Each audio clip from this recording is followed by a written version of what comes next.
I didn't even finish my blast off.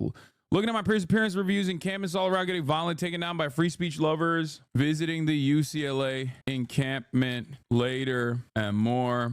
Get in now. It's so funny that you can tell Brianna Wu just decided to assume this position without any prior knowledge. Because if you look like a couple months ago, if you look at like some of her sentiment a couple months ago, she like openly admits that she doesn't know anything about Israel-Palestine and is like very much more amicable to the pro-Palestinian side.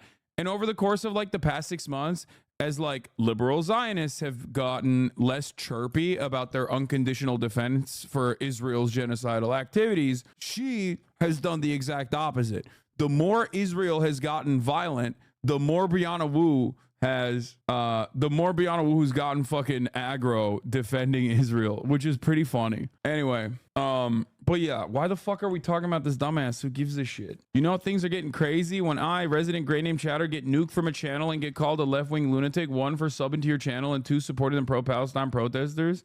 Yeah. Enough with the unimportant Gaza stuff. Who do you have Will's Jets taking first round tonight? Oh yeah, true.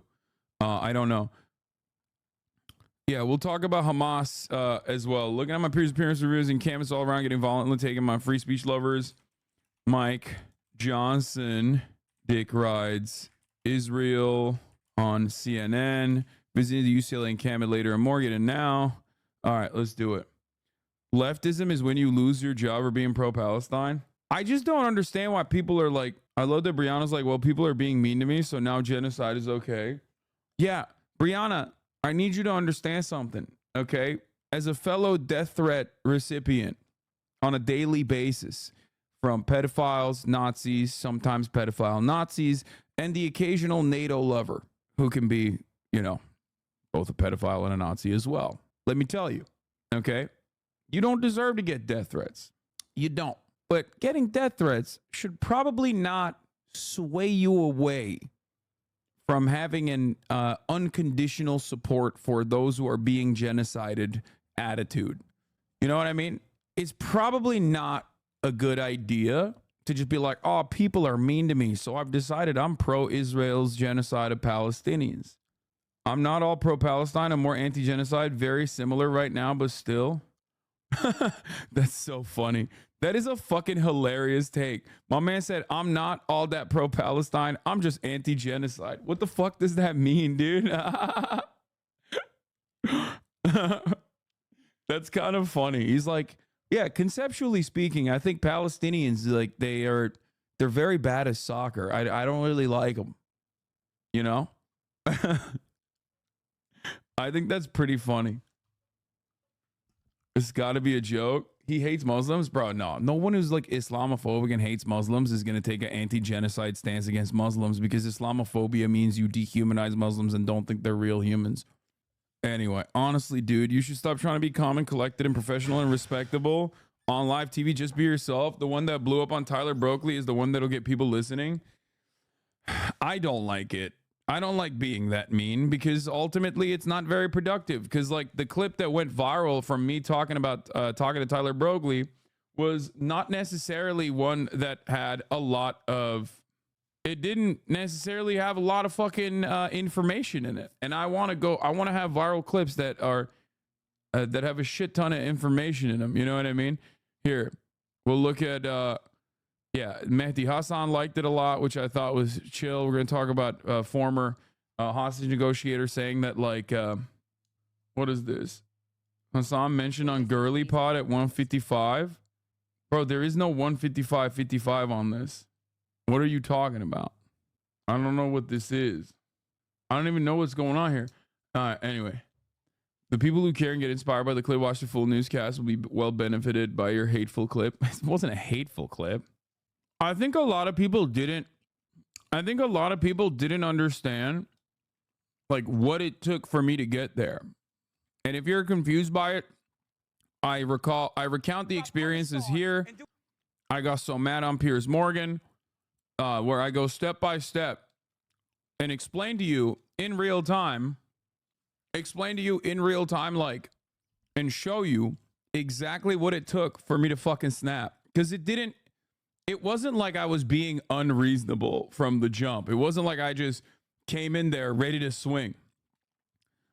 I was very cordial in the beginning of the conversation. The first 15 minutes of the conversation has wonderful little factoids, you know what I mean? And all the stuff. It's just that once Piers was also constantly going, do you condom hummus? Do you condom hummus? Do you condom hummus? Over and over again. When the last time I was on his fucking dumbass broadcast, I literally did condom hummus. And he just refused to let me respond to this fucking freak who I think Abby Martin did a much better job doing Pack Watch on. I saw a clip of Abby, friend of the show, my goat, Abigail Martine, who absolutely packed her the fuck up when she went on Piers' show in way better ways than I ever could. But she was railroading. But that's the difference. There's two differences here. Abby Martin, professional journalist for many, many years, well respected in the front. Okay. However, I think Piers probably respects Abby Martin a little bit more than me, knows her a little bit better than me, and therefore actually was giving a lot more space to Abby. Piers gives a lot more space to Jank too. When it's a 2v1 at least, with this guy coming in with like the fucking weird centrist position that doesn't add anything to the conversation, I got mad. I got mad, and I think that it was very cathartic from what I understand from the reactions that I've seen. It was very cathartic for the pro-Palestinian side to finally see someone just be like, dude, shut up. Like, why are you even here? You don't know anything about fucking Palestine. You're just literally here to advance your own media career. This is not an issue that's important to you at all when people are fucking dying. Like, just let the adults talk is a very... I guess it's a take that often gets lost. Like, I don't think people just tell others to shut the fuck up more, which is something I do all the time in this chat. By killing. Oh, it wasn't her. It was a different woman that she was cooking up. It was Emily Schrader. This is not her. Never mind. I thought Abby was cooking up the same lady. It's a different Emily, a different blonde Emily. No, I didn't actually see her. In the TikTok that I watched. The TikTok that I watched was just her face and her saying Emily over and over again. So I thought it was literally like the same Emily because the girl I was duking it out with was also named Emily. So I never really saw her on the TikTok. I'll show you guys the TikTok in a second. The TikTok is really funny actually because it just shows the other Emily chirping in the background and getting increasingly more annoyed. Someone described your bit as forgetting you weren't yelling at a chatter, and it's so true. Yeah. Well, so I think that like adults, children, people need to fucking sometimes get snapped back to reality. I think we live in very comfortable times in general, and the comfortable times that we live in has created a sense of safety for a lot of people and a sense of entitlement for a lot of people, especially when they are using that entitlement and that arrogance to defend like something that aligns with the American State Department. And I think people need to be shook out of their position. Like, you can't, what do you mean? Like, you can't just sit here and fucking lie. You know what I mean? You can't just sit here and assume like this weird liberal both sidesing stance when there is a genocide happening. Yeah, this is what I was talking about. Zana Saeed, not me finally getting with the girlies on TikTok say about Hassan the Hun. This one went omega viral. I do think it's funny because like I got real Turkish with it. It was super early in the morning. So while the words that were coming out of my mouth, were English, my hand gestures got so fucking Turkish, dude. Utilizing the hostages. Yeah, I am being patronizing. I don't know who the fuck you are, and you're over here chirping all the way from fucking London about Palestine and doing a both sides are fucking fine type bullshit where you're talking about how you want to fucking free Palestine, but also simultaneously, you know, both sides got a lot going on. Shut the fuck up. You don't know anything, okay? I don't give what I'm trying to imply very patronizing. Utilize. Yeah. It's funny because, like, I cooked her up too in a similar capacity multiple times, but I feel like that this one was so direct and so aggro that I feel like this was the one that everybody fucking loved a lot. I do love the anti-British slander. It's the British slander stuff, yeah. Yeah, the best part was when she just shut the fuck up for the rest of the show. The dissolution of the proving my point. It's called the dissolution of the apartheid regime. That's what it's called. Dissolve the apartheid regime. So what would you like to allow see happen, Palestinians Hassan? breathing room. Do you not understand the English language? Dissolve the apartheid regime. You need a Xanax, first of all. You need a Xanax. Proving my point. You need a Xanax, first of all. James tweeted this about it. New Edinburgh poster. Oh, he posted about it.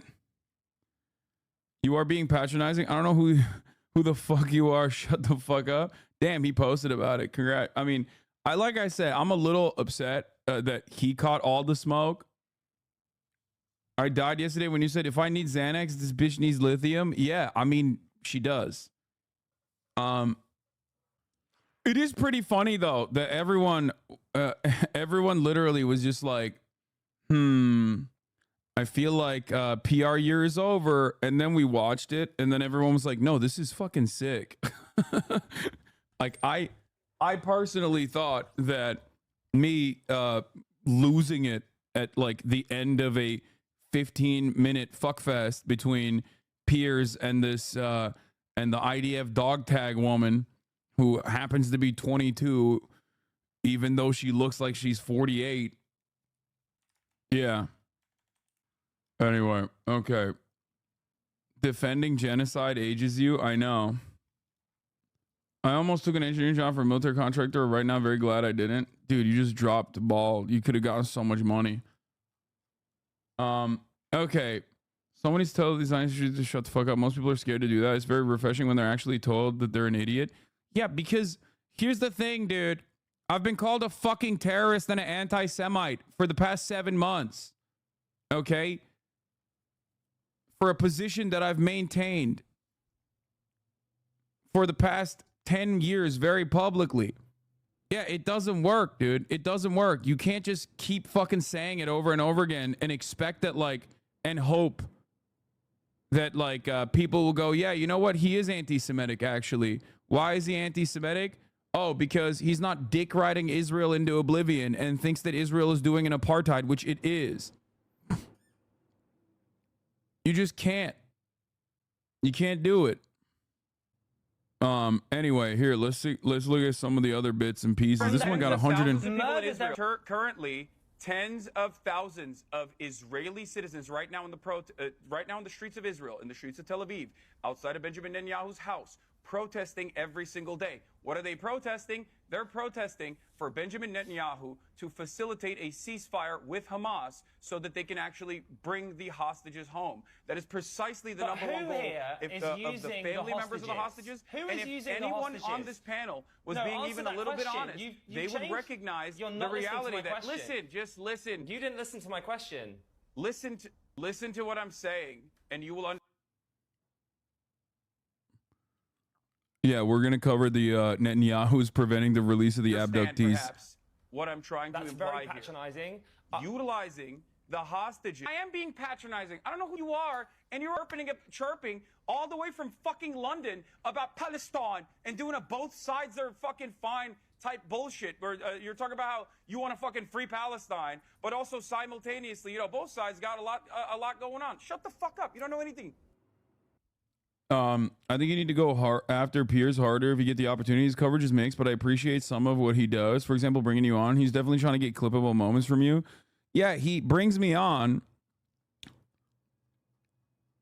It's like he brings me on, but then he brings me on because he wants to get a clippable moment of me saying something that can be misconstrued. And it's very frustrating. You have no credibility, man. Holy shit. Just listen to me. I'm right. Lol, you're so dumb, man. I know, man. I know. I know, brother. I'm very dumb. You're right. There is a both sides argument. You're such a pretentious moron, man. Holy shit. I get it, brother. I get it. It feels really shitty that the only people that are on board with what you think is right in terms of Israel are literally fucking 800-year-old demons. You can't find a single goddamn person in your age range that actually has the same exact level of hatred for Muslims across the board, even though they are pretty Islamophobic, but not as Islamophobic as you. You got other Islamophobes going, man, that guy sure is a little weird, huh? That, like, it feels alienating. It feels alienating. Sometimes it makes you want to fucking drive the Mustang directly into a telephone pole, which is usually the natural way that you see the Mustangs out in the wild. You know? It's okay, brother. It's gonna be all right. Don't worry. America's still giving fucking billions of dollars. Okay? So you don't think it's ironic that all these Ivy League protesters are getting their tuitions paid by their capitalist daddies? No, you're right. If you go to any institute of higher learning, you should have to fucking work at a fast food joint until you're able to pay for it. Like, they didn't make the system, dumbass. They're fucking barely 18. What are you talking about? Do you find irony in all these Ivy League protesters of their capitalist daddies paying for their tuitions? Like, what do you mean about this? What are you talking about? In normal countries, if we didn't live in some fucking weird dystopian, hyper-capitalist, late-stage capitalist piece of shit country, those people would be going to the best institutions for free. That's usually how it works. Okay? Also, it doesn't even matter. Because one of the things that they're actually protesting against is the tuitions and where they go. They don't want the college endowment to fund and facilitate Israel's ethnic cleansing campaign because they have a moral distaste for such a thing, which I suspect you do not give a shit about, considering that you're a hypocrite, Henry. I'm hypocrisy fishing here. That's the only thing I care about. There's nothing that signals that you are an objectively stupid person than consistently looking for hypocrisy. Where no such hypocrisy exists, mind you, but just looking for it. Because even if there is something hypocritical to the actions, you still have to go beyond that and analyze the action and the reaction, rather than just looking for hypocrisy and going, see? Hypocritical. You saw Asman's take on this? I did not. I did see a lot of people on the timeline yelling at him, though. We do go for free Hassan. That's the sad part. My grant actually gave me refundable money. I'm a PTON student. Come on, man. Whenever someone's critiquing you, always attack them directly, meaning avoiding the point that they make? No. As a matter of fact, you're wrong. The only thing I avoid is the top of the hour ad break. And how do I do that? By subscribing. You're wrong. I will always shit on a person. Okay? I will always have the smoke for them. Just like you should have the smoke for the top of the hour ad break, which comes at the top of every hour. If you no longer want to see the ads, all you need to do is subscribe, like I said. Okay? Here's the 3-minute ad break. Now, so, as I was saying, I will always shit on a person. I will always bring the energy that they brought to the table. However, one thing to remember is that I usually, in most circumstances, will at least try to address a point that they have made and retort it while also shitting on them. That's something you have to remember. Okay? This guy, I'm sad that he ran away without anything else. High-ranking Hamas official to AP, maybe the most pragmatic position Hamas has presented in its entire history. Yeah, I mean, it's great. 1.4 million views TikTok about you and peers. Yeah, I saw this one. Would you shut the fuck up? God damn, you pretentious British fucking moron. I have never heard of you. Shut the fuck up. I mean, he deserved it. I said I did it for Ireland. Yeah, but they won't protest their dads who are investing just as much in ETFs with the exposure to Israel, and that's money funded their entire lifestyle. Come on now. Wait, what?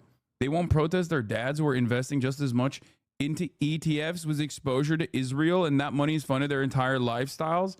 Dude, you have fantasized the world in which now every single child's parent is a fucking Wall Street executive with ETFs that are directly funding Israel. How are we supposed to organize around this? Do you understand? Here's why hypocrisy baiting is fucking moronic. Okay? It is the idiot's version of trying to cultivate a cohesive, coherent argument. Let me explain to you why. Because ultimately, the underlying premise here that I assume you are arriving with or coming to the table with is that you are pro-Palestine. That's number one. And that you also simultaneously want to find the most successful ways of defending Palestinian lives, and also simultaneously, last but not least, think, right, that the Columbia students that are protesting and organizing on the boundaries of divesting from Israel, like divesting the endowments of Columbia from Israel, are actually hypocritical. Why? Because their fucking dads also are giving money to Israel. Now, the problem here is, one, you've imagined a world where every single student's dad is directly funding and facilitating Israel. Okay? Two, you have imagined a world where those students may or may not have had these conversations with their parents and decided that they haven't had this conversation. And last but not least, and this is the best part about why your hypocrisy baiting is fucking idiotic, you do not understand how one organizes around a certain issue. The goal for the students there is to, one, bring awareness to the ongoing atrocities in the form of ethnic cleansing in Gaza that Israel is engaging with, and two, make their university divest from Israel. Okay? That is how you organize. There is no other way to organize for a college student. Like, there is no way that you can have this like fractal, completely fucking ridiculous, like, go talk to your dads on Thanksgiving about their donations to Israel type shit. Okay? It doesn't work that way. That's not how you organize, dumbass. That's the point. You looked at a successful organization, a successful, like, genuinely needle pushing form of organizing, and you criticize that organizing on the boundaries of hypocrisy. This is why it is the favored way for nihilistic dipshits who are just objectively stupid. This is why hypocrisy fishing is a nihilist favorite tool to be like, seems kind of stupid, am I right? And a lot of stupid people do respond to that kind of thing, which is why I also sometimes do the hypocrisy fishing myself. It's a very successful method, but it also, you know, leaves your ass out in the fucking wind, bare naked. You've shown that you do not give a shit about the actual protests. You've shown that you do not give a shit about Israel. You do not give a shit about Palestine. You only care about going, lol, got him. That's it. Sorry to be an argument debate, Andy, but hypocrisy is an actual ad hominem, aka a fallacy. Why? A hypocrite can still make a right argument. All attempt does is ignore the arguments. Exactly. Do you get it? I hope this was illuminating for those who love to just go, well, you know, there's hypocrisy there, so it means that the entire thing is fucking fraud. Why is there hypocrisy there? Because I imagined it. It's bullshit. You didn't make an argument. You just lashed out at something that you think was going to get a couple cackles in the chat. All right. What is this Sigma edit of you on Piers Morgan? I am being patronizing. I don't know who the fuck you are. You're over here.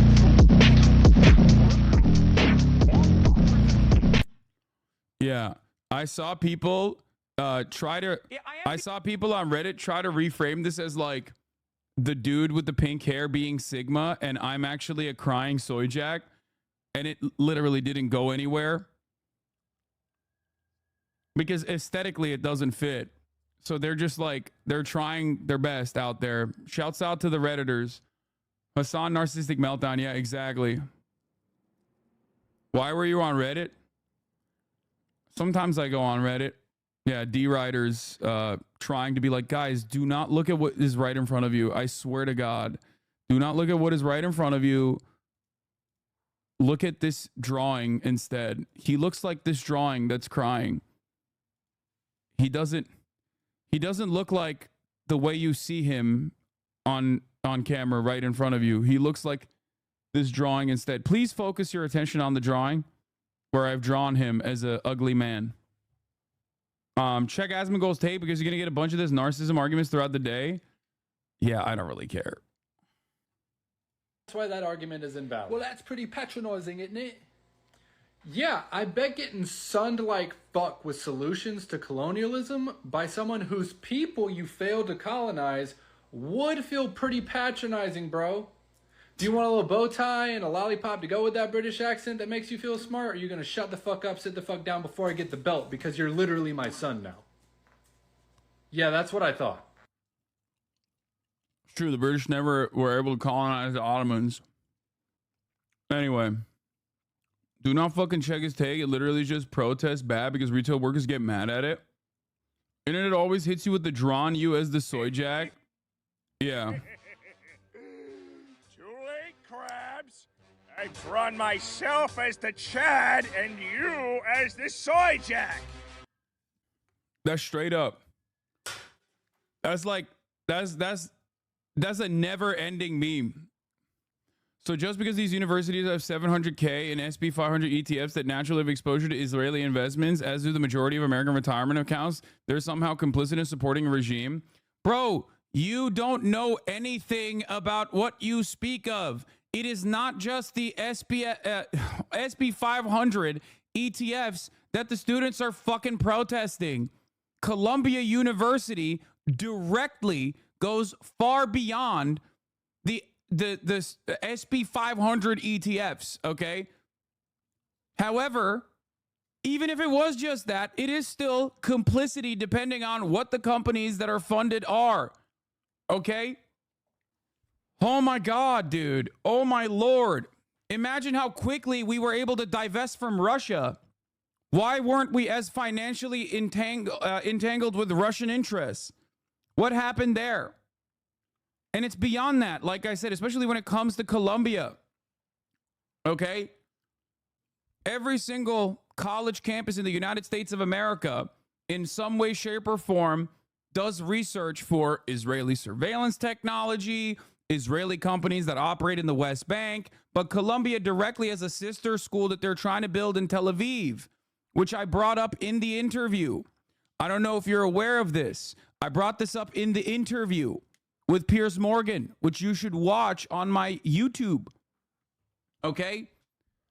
Don't you think that goes far beyond just a couple investments in an ETF that you're so callously trying to fucking reference here as though that's the main point of contention? Also, more evil existing does not mean that it does not mean you're supposed to fucking look at a group of people trying to stop this evil over here. Okay, if you believe it's evil to begin with, which you clearly don't, you're just trying to engage in hypocrisy fishing. That's why I'm saying that your argument is hollow and idiotic. Okay?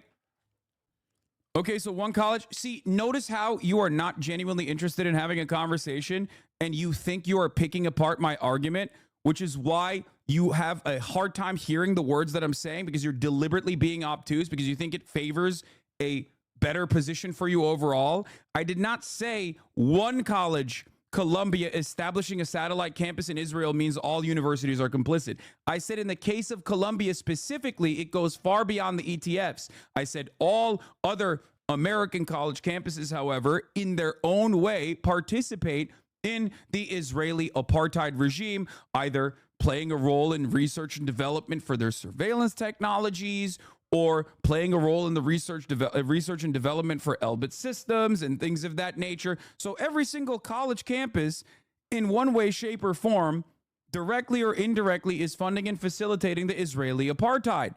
Now, it depends.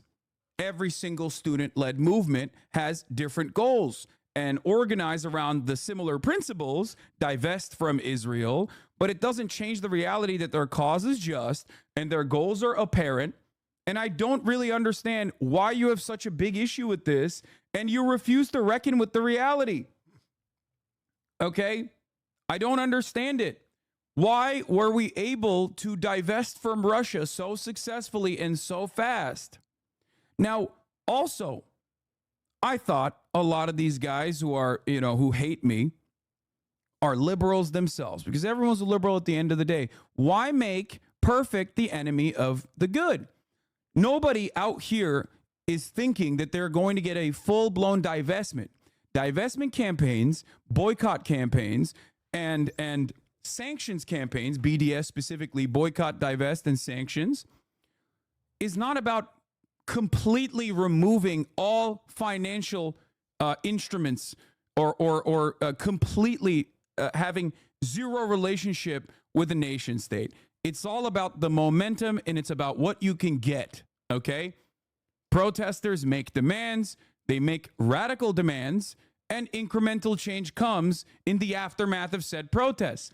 But the problem here is I have to basically describe to you like I'm building fucking Legos over here because you have no interest in understanding the truth at all. You are simply here to try to shit sling and say, lol, hypocrisy. Things are hard here because things are hard across the board. There are much more evil things happening around the world. I'll give you an example of why this is an idiotic way to do things. Okay? These are college students and they don't want their tuition to go up. They don't want their tuition to directly fund operations in Israel, especially when some of the people on the campus, some of the people that are directly, teaching at Columbia University are going to have a hard time. They're going to have their family members get killed by the Israeli state. That's a perfectly reasonable position to have, to not want to fund and facilitate that with the money that you're actually paying for. It's not dissimilar to how we say as American taxpayers, we don't want our taxpayer dollars to go and fund a genocide in Israel. Now, obviously, the American government doesn't give a shit, but it's pretty much in line on the same boundaries, on that same fucking principle. Now, remember, though, I'm going to use a different analog here for you to understand. Okay, I'm going to use a different analog here. Hopefully, you will get it. Let's say you see someone getting bullied on a playground, okay, by a much larger individual. Let's say you step in that situation, but right before you step in to stop that from happening, somebody goes, whoa, whoa, whoa, whoa. Excuse me. Don't you think that there's many other children being bullied on the playground right now? There's children over there that are being bullied. Why are you trying to stop this bully from beating the shit out of some children? Isn't that hypocritical? Don't you think you're stupid here for trying to engage with this one specific playground bully situation when kids are being bullied everywhere around the world? Kids are being bullied in Africa. I'm very intelligent. Do you understand why that logic is fucking idiotic? You don't. You don't care. Anyway, you're fucking responding to shapes, colors, sizes. So I don't think you will understand that. That was Asma's take, by the way. Okay, well, that's stupid. That's a stupid take. I'm sorry, guys. That's not how this works. Okay. Anyway, we're gonna move on from this. Finally some posse coverage and some of the fun memes that came out of this situation. And I don't know what Asmongold's takes are, and I don't know if I want to cover them. Honestly, I don't really care. I don't know if this is like I don't think this is productive. Does that make sense? Like, I'm glad that Asmongold is talking about Palestine. I guess, you know what I mean? It's like most gamer Andys don't touch that with a 10-foot pole. So I guess the protests in a way did end up working, even if it's like drawing negative reactions from is drawing negative reactions from the likes of Asmongold or whatever. But ultimately, you know, me looking at Asmongold's takes on like Palestine is like Asmongold looking at my opinion on fucking World of Warcraft. You know what I mean? The fuck? Like, I don't think Asmongold is going to be like, let's see what Hassan has to say about the new WoW game that's coming out. You know what I mean? Oh, what is this? What does it take on WoW Classic? I don't know. I don't know anything. I just, you know, it's not for me. What is your take on WoW Classic? I have no takes on WoW Classic because I don't know anything. Like, I don't know anything about WoW Classic. I don't watch it. I don't play it. I've never played WoW in my whole life. I just don't know. He said if protesters annoy him, he would support the other side. That's so funny. Yeah, that makes a lot of sense. Fence sitter? Bro, I do not care where the fence even is. Here, post something pertaining to the mass graves and how shitty they were, but the real enemy here was the anti-Semitic protests on college campuses. And my mother messaged me saying I broke her heart and that I was doing blood libel. Bro, that's a crazy fucking thing to think. Like, she's saying that her whole ass Jewish son is doing fucking blood libel. Like, that's got to be a wild situation to just like unironically think that about your own son. You know what I mean? I mean, there's no way. I feel like that doesn't like it inadvertently, I feel like doesn't make sense. Like, I don't think she believes that. You know what I mean? I think she's just saying that because if she genuinely believed that you were doing blood libel, like she would think that you're like a vicious, rabid anti-Semite. You know what I mean? I think it's just more so a knee-jerk reaction. That's what it is. My family literally said I'm no longer a Jew because I don't support Israel and I'm pro-Palestinian. That's so fucking... to be surprised, Israel didn't hit back with those mass graves or Hamas yet. Okay, so first and foremost, I want to cover, I guess we can do this cabinet report wait, where the fuck did it go? The article that I was looking at beforehand that spelled out that Bibi Netanyahu actually straight up was the guy almost single-handedly responsible for refusing. The guy almost single-handedly responsible for refusing any kind of concessions with Hamas on the hostage negotiations. Oh, there's another thing that I'm going to give you. Okay, are you ready for this? Okay, you know what? Let's start with this. Let's start with Christian Zionism. Specifically, I want to talk about Michael Penis, also known as Mike Johnson. He's the Speaker of the House. For those of you who don't know, he's from Louisiana. He's a goddamn Christian wingnut, absolute psychopathic fascist, really fucked vibes overall. This is not him. This is another Christian nationalist, which is currently organizing as a Christian Zionist. Okay? So why am I talking about this? Because Michael Penis, as a out and about Christian Zionist, had a lot to say on CNN last night. And it was actually a pretty solid interview. Even the CNN's Aaron Burnett was like kind of cooking him up a little bit, right? And we are definitely going to watch that interview. But the reason why I said this is possibly a good thing is because of my firmly held conviction that liberals themselves are devoid of any sort of real political ideology and, in the most reactionary ways possible, just simply get negatively polarized to Republicans. They only know how to operate on one boundary. It's not about Palestinian lives. It wasn't about Black Lives Matter as far as like police brutality and how it pertains to black existence in America, disproportionately the police targeting black people. It was never about that. It was because Trump had said, fuck Black Lives Matter. That's when all the liberals got up in arms. Okay?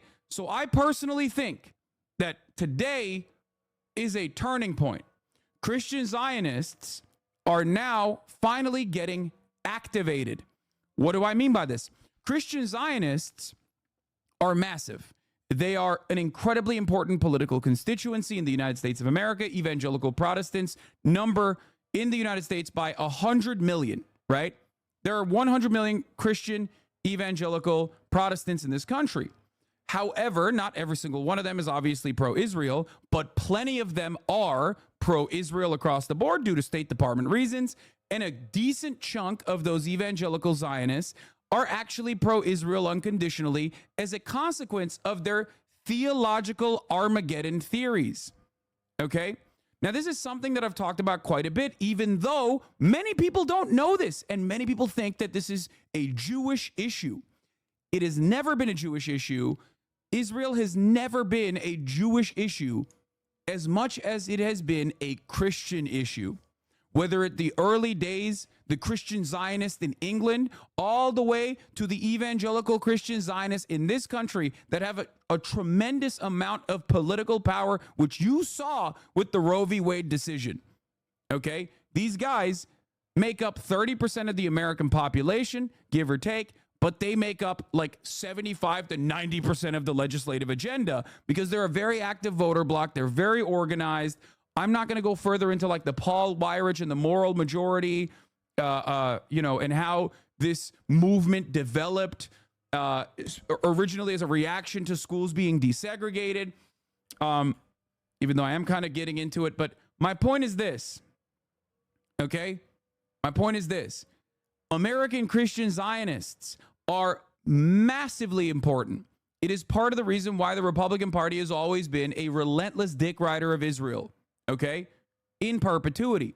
The reason for why the Republican Party cares about it, or the Christian Zionists specifically care about it, is because they believe Jews have to go to Israel. All Jews have to go to Israel and dominate that land so that Jesus Christ, and it sounds like a fucking anime when I describe it every single goddamn time, but it is the case, okay? Trust me. Jesus Christ is going to come back he's going to do the second coming. He's going to come back to earth and fight against the devil in Megiddo. Okay? This is what a shit ton of Christian Zionists believe. It sounds like a motherfucking D&D campaign, and they legitimately believe it. There are movies made about this. It is something that televangelists talk about quite frequently. John Hagee, the Hitler pastor, who runs a massive mega church in the South, is one of the more prominent figures in this movement. American Christian evangelical Zionists are the number one, the largest donors to the West Bank settlement operations in general. This is something that is very profoundly important, okay, to the support, the unconditional support to Israel. Obviously, the major support for Israel comes from America's State Department interest, which is overall apolitical and just pro-capitalist. However, this is a very important way to generate momentum for this movement on the ground. Because if you've never been around a Jewish person in fucking Dallas, Texas, why the fuck do you care about Israel? You're anti-Semitic. Why do you care about Israel? Well, you care about Israel because all the Jews are going to go to Israel, and then Jesus Christ is going to come back, and it's going to suck you up into the heavens in the rapture, and everyone else, all the non-believers who weren't saved with evangelical Christianity, will go to hell. This, of course, also includes the Jews. Jews will also, if they do not convert to evangelical Christianity in that moment, also go to hell permanently, eternal damnation. So inherently, this is a deeply anti-Semitic prophecy. But of course, nobody like on the Israel side actually gives a shit or believes it. They just think, oh, great, we have so many fucking allies. Okay? So, and if you think that the number of evangelical Christian Zionists who do believe in the second coming and defend Israel on those boundaries is like a marginal amount, you are wrong. Okay? You're wrong. Now that we've established evangelical Zionism and why evangelical Zionists are such rugged allies to Israel, let's talk about their tactics. Evangelical Christians across the board, Christian fascists in general, are completely psychotic. Okay? They are way more aggressive than any other group, partially because they're very entitled. They run the country. The Republican Party is perfectly captured by them. So why shouldn't they do things like January 6th? Or why shouldn't they do things like have some of their prominent figures that sit on the Arizona Supreme Court, for example, Arizona State Supreme Court, for example, to come up with increasingly stupid fucking decisions like, making sure that abortion is criminalized across the board. But for that reason, I think in the upcoming months, if Christian Zionists are more activated to defend Israel and engage in counter-protest against against those who are protesting for Palestinian emancipation, protests will inevitably get more violent. It's always darkest before the dawn, and it will certainly get a little bit darker. However, in that process, I suspect that liberals will start getting negatively polarized, because the only way that liberals get on board with something is if Republicans are pushing those boundaries. Republicans have been awfully quiet about Palestine and Israel because they're letting the Democrats fuck it up. Some of them have started chirping more and more in defense, in the unconditional defense for Israel, Mike Johnson being one of the few individuals who's very prominent in the Republican Party. So you will now start seeing, at first, more aggressive counter-protests, because the Zionist counter-protesters right now are usually, some Jewish students, maybe some Christian students in general, but like it's marginal, it's tiny, right? Not everybody wants to go out and be like, no, I actually do love apartheid and fuck you. However, Christian Zionists do not have those hangups. They fucking will go to those protests and they will get violent. And when that happens, liberal mainstream media will react this is my speculation, they will react in the same way they did when Donald Trump positioned himself as an anti-BLM president. Okay? Here's Ben Lorber talking about this issue. A big reason Christian Zionists often fall beyond the radar and reach of the organized Palestine solidarity movement, at least compared to American Jewish Zionists, is that Christian Zionists rarely mobilize directly against the movement on the streets. That may be changing. Here it is, by the way. New York City for abortion rights, all out for Palestine tomorrow. Zionist Christo-fascist Sean Fucht and his cronies are coming to New York City. They do not care about the safety of Jewish people, and they certainly don't care about Palestinian lives. Who are Christian Zionists? They are evangelicals who believe that God promised Israel only the Jews, and that an apocalyptic war will bring about Jesus' second coming, when they claim all Jews will go to hell. So, the reason why I think Christian Zionists are getting activated is because the Hasbara operations are failing. So when the Hasbara operations are failing to captivate the broader subsects of American society, they're like, well, we have to push back. We have to do a show of force. This is a last-ditch attempt.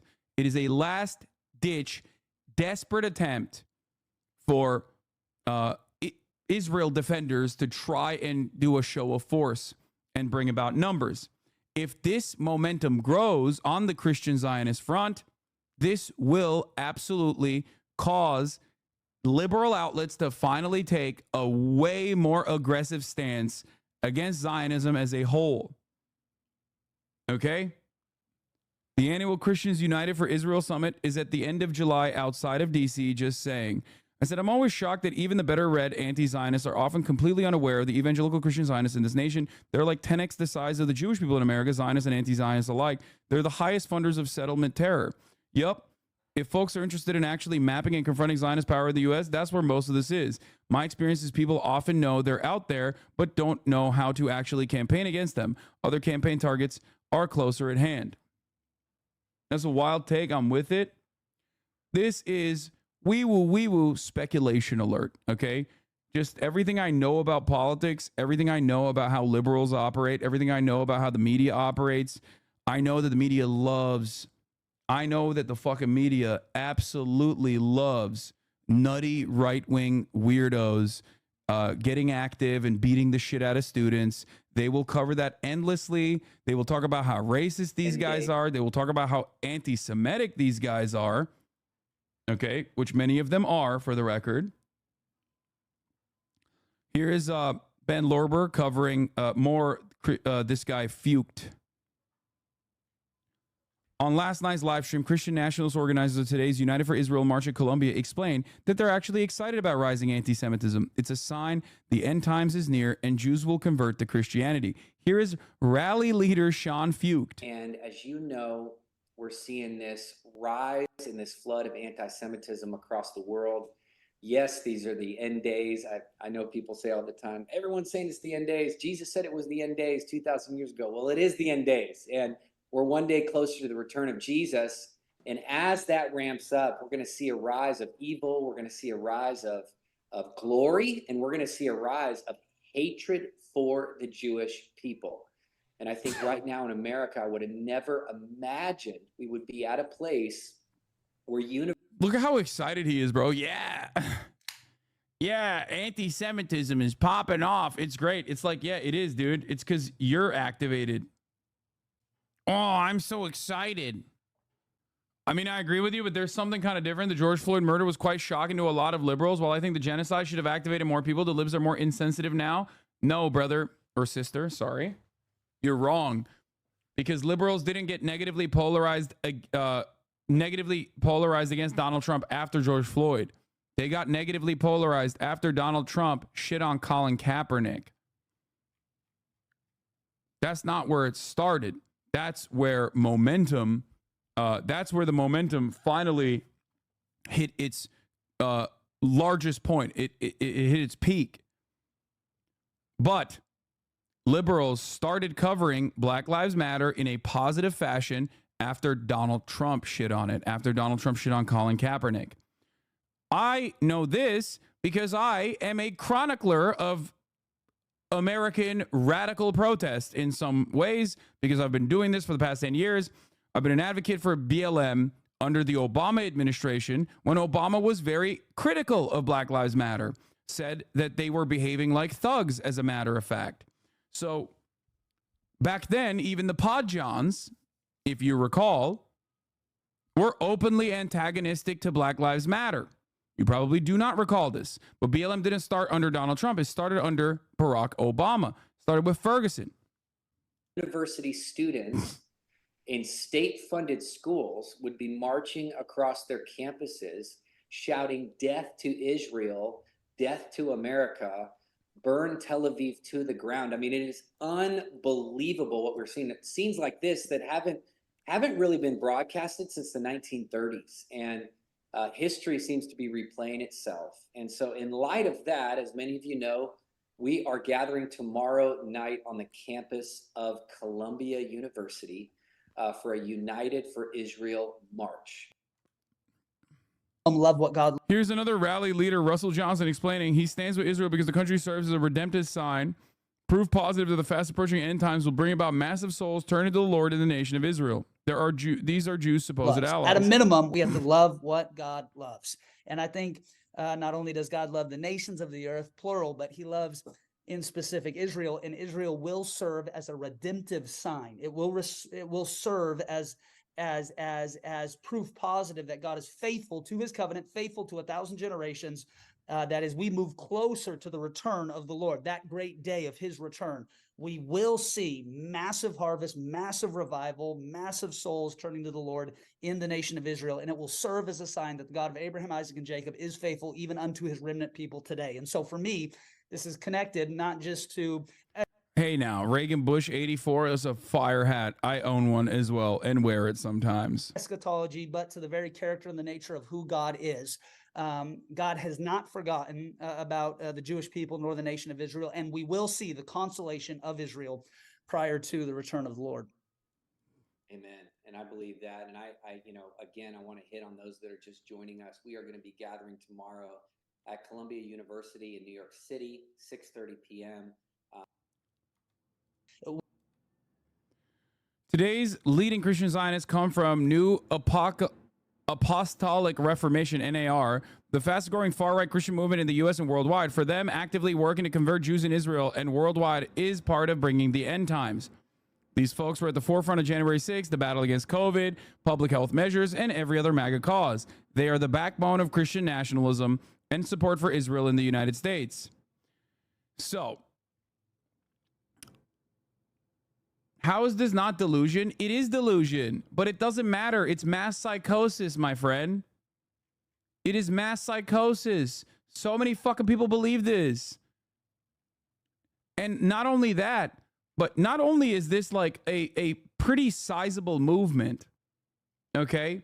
Not only is this a pretty sizable movement, but it also has outsized political power, okay? That's the issue here. The Republican Party knows that these guys are the backbone of the party. They are the most vociferous supporters of the Republican Party. They have members, or not directly a part of this specific branch of the cult, but members who absolutely have aligned beliefs in the likes of Mike Johnson. Mike Johnson, Michael Penis, is the Speaker of the House for the Republican Party, and he is a Christian fascist. He's a Christian nationalist.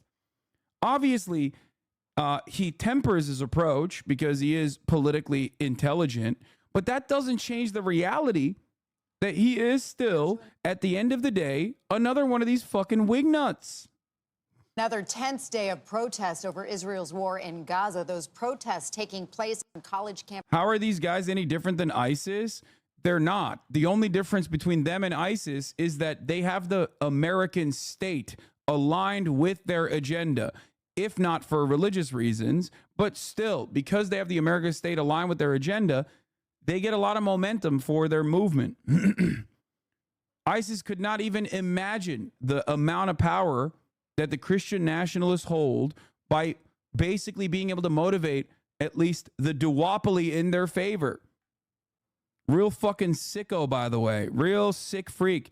Anyway, let's talk about the hundreds arrested at college campuses in the protests over the genocide that is happening in Gaza. And then we will talk about Michael Johnson. Michael Penis. Okay? Campuses now all across the country from coast to coast. Hundreds of people have been arrested in Massachusetts, Texas, and California. Nancy Chen is at Columbia University once again for us. It has been a flashpoint there for more than a week now. Nancy, good morning. Natalie, good morning to you. Here at Columbia University, students say their encampment is peaceful.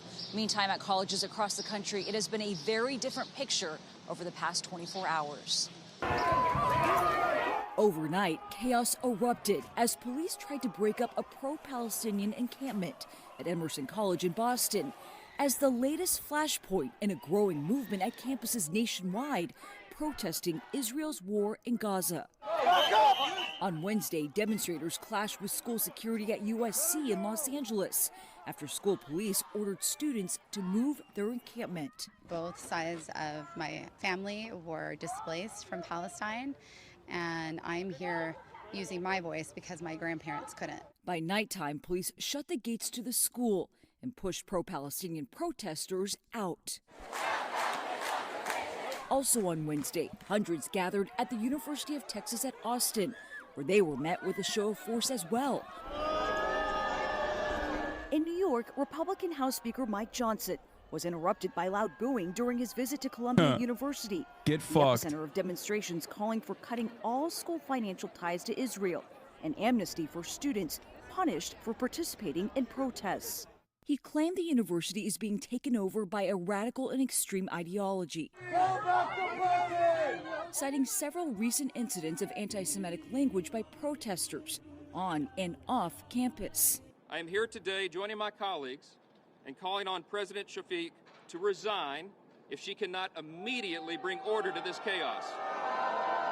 The school says it's making progress in negotiations with demonstrators. We need the National Guard, law enforcement, or someone to come in here and take control. Are you calling? This, by the way, is directly, okay? This, by the way, is directly antithetical to free speech. Free speech is not when you say something, you say hate speech, and then other people react negatively to you saying hate speech. Okay, sheltering you from the inevitable consequences of saying hate speech. Okay, free speech protects your speech against state suppression and state violence. So when he demands that the jackbooted thugs of the American state, militarized in the worst ways possible against these fucking peaceful demonstrators, he actually is trying to stop speech from happening. That is directly the opposite of being pro-free speech. And many Republicans will show their asses, whether it be Mike Johnson or whether it be Greg Abbott, the governor, who, as you guys know, had signed a law protecting free speech on college campuses in 2019. Some colleges are banning free speech on college campuses. Well, no more, because I'm about to sign a law that protects free speech on college campuses in Texas. Shouldn't have to do it. First Amendment guarantees it. Now it's law in Texas. Yeah. Of course, yesterday he was singing a different tune. Yeah. I'm being persecuted right now, sad. Thankfully, whenever I say that, 1,000 policemen in riot gear usually roll in pretty much immediately to crush my persecutors. The power of the state is always helping my persecuted ass. That's precisely what the Republican position is. Okay? Precisely what the Republican position is. Always and forever. The reactionary position in general. This is why for years and years I have talked about the issue specifically of Israel and criticizing Israel on college campuses. Whenever I talk to reactionary right-wingers about this sort of thing, people that defend themselves as champions of free speech, they always showed their fucking asses. Hypocrisy baiting obviously doesn't really matter, but in this circumstance, hypocrisy at the very least showcases the point that I'm trying to make, which is that most people are not actually free speech maximalists, and free speech in the United States historically only goes in one direction, and that direction is right-wing. There's always more free speech defense for fascists to come onto college campuses and disrupt the lives of the students that go there, but never the same attitude when it comes to defending free speech in the direction of, you know, socialism, disruptive protests that are against the American State Department. If Republicans are showing their asses, what do you have to say about the Biden administration colluding against COVID vaccination criticism, which ended up being based on reality via censoring on social media? That's not limiting free speech. Talk about hypocrisy law. I don't know if you understand this. Perhaps you can get this through your dense fucking skull. I do not like the Biden administration. Okay?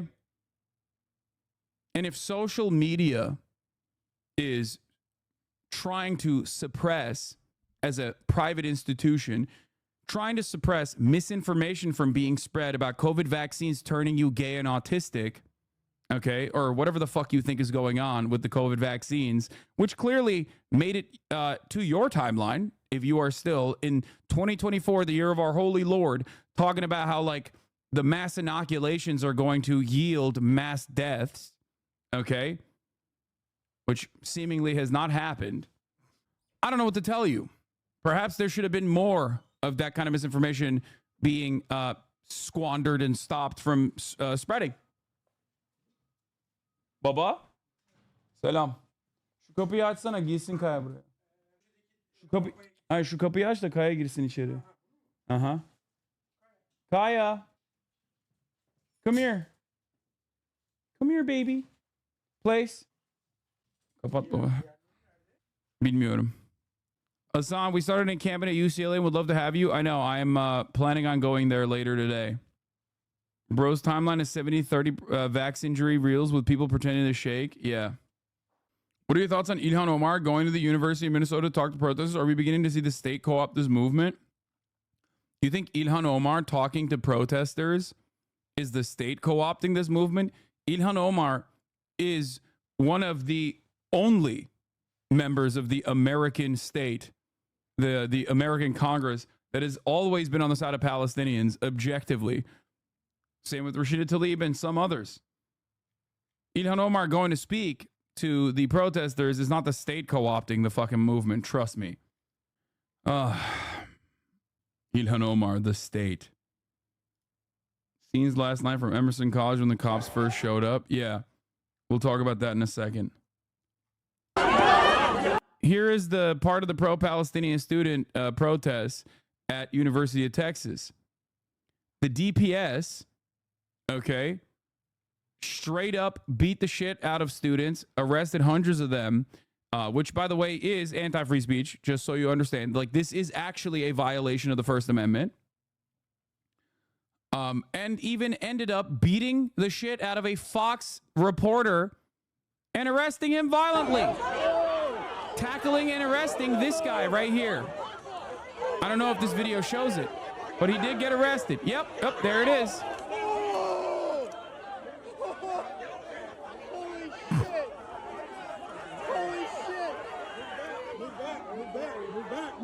Move back. Fucking bags of potatoes, dude. Listen. These guys don't have any of the smoke when it's a fucking teenager with an AR-15 doing a school shooting. Like, they had none of that smoke for Uvalde.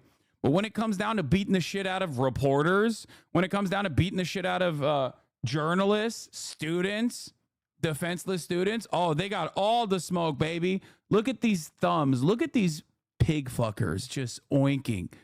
Move back.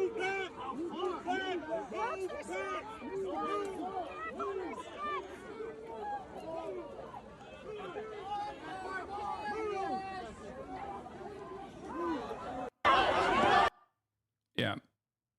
Here it is. Cops when little kids are being murdered in their schools versus when college students are protesting a genocide. I'm not sure why Chad is assuming a cameraman must be a hog. Did Fox News even comment on this? He was a Fox affiliate. Also, here's an update from Travis County. Travis County Attorney Delia Garza says, as of now, her office has been presented with 46 criminal trespass arrests stemming from the protests of the UT yesterday. The court has declined all of those cases for lack of probable cause and released the individuals from jail. However, the goal in that situation was to disperse of the protests violently. The goal in that situation isn't to like actually arrest the students. It is to basically get them the fuck out of there and terrify the rest of the students who don't want to go to jail. It's called intimidation. State-sponsored violent intimidation. Okay? And that's precisely what they did yesterday. There was a funny little moment here. Yeah, it has a chilling effect on speech.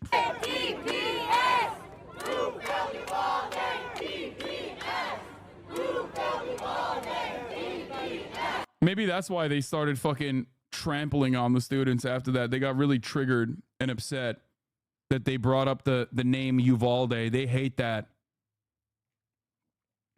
Bro, chatter, I'm going to talk about Emerson. Chatters need to shut the fuck up, okay? Calm down. I'm going to get to it.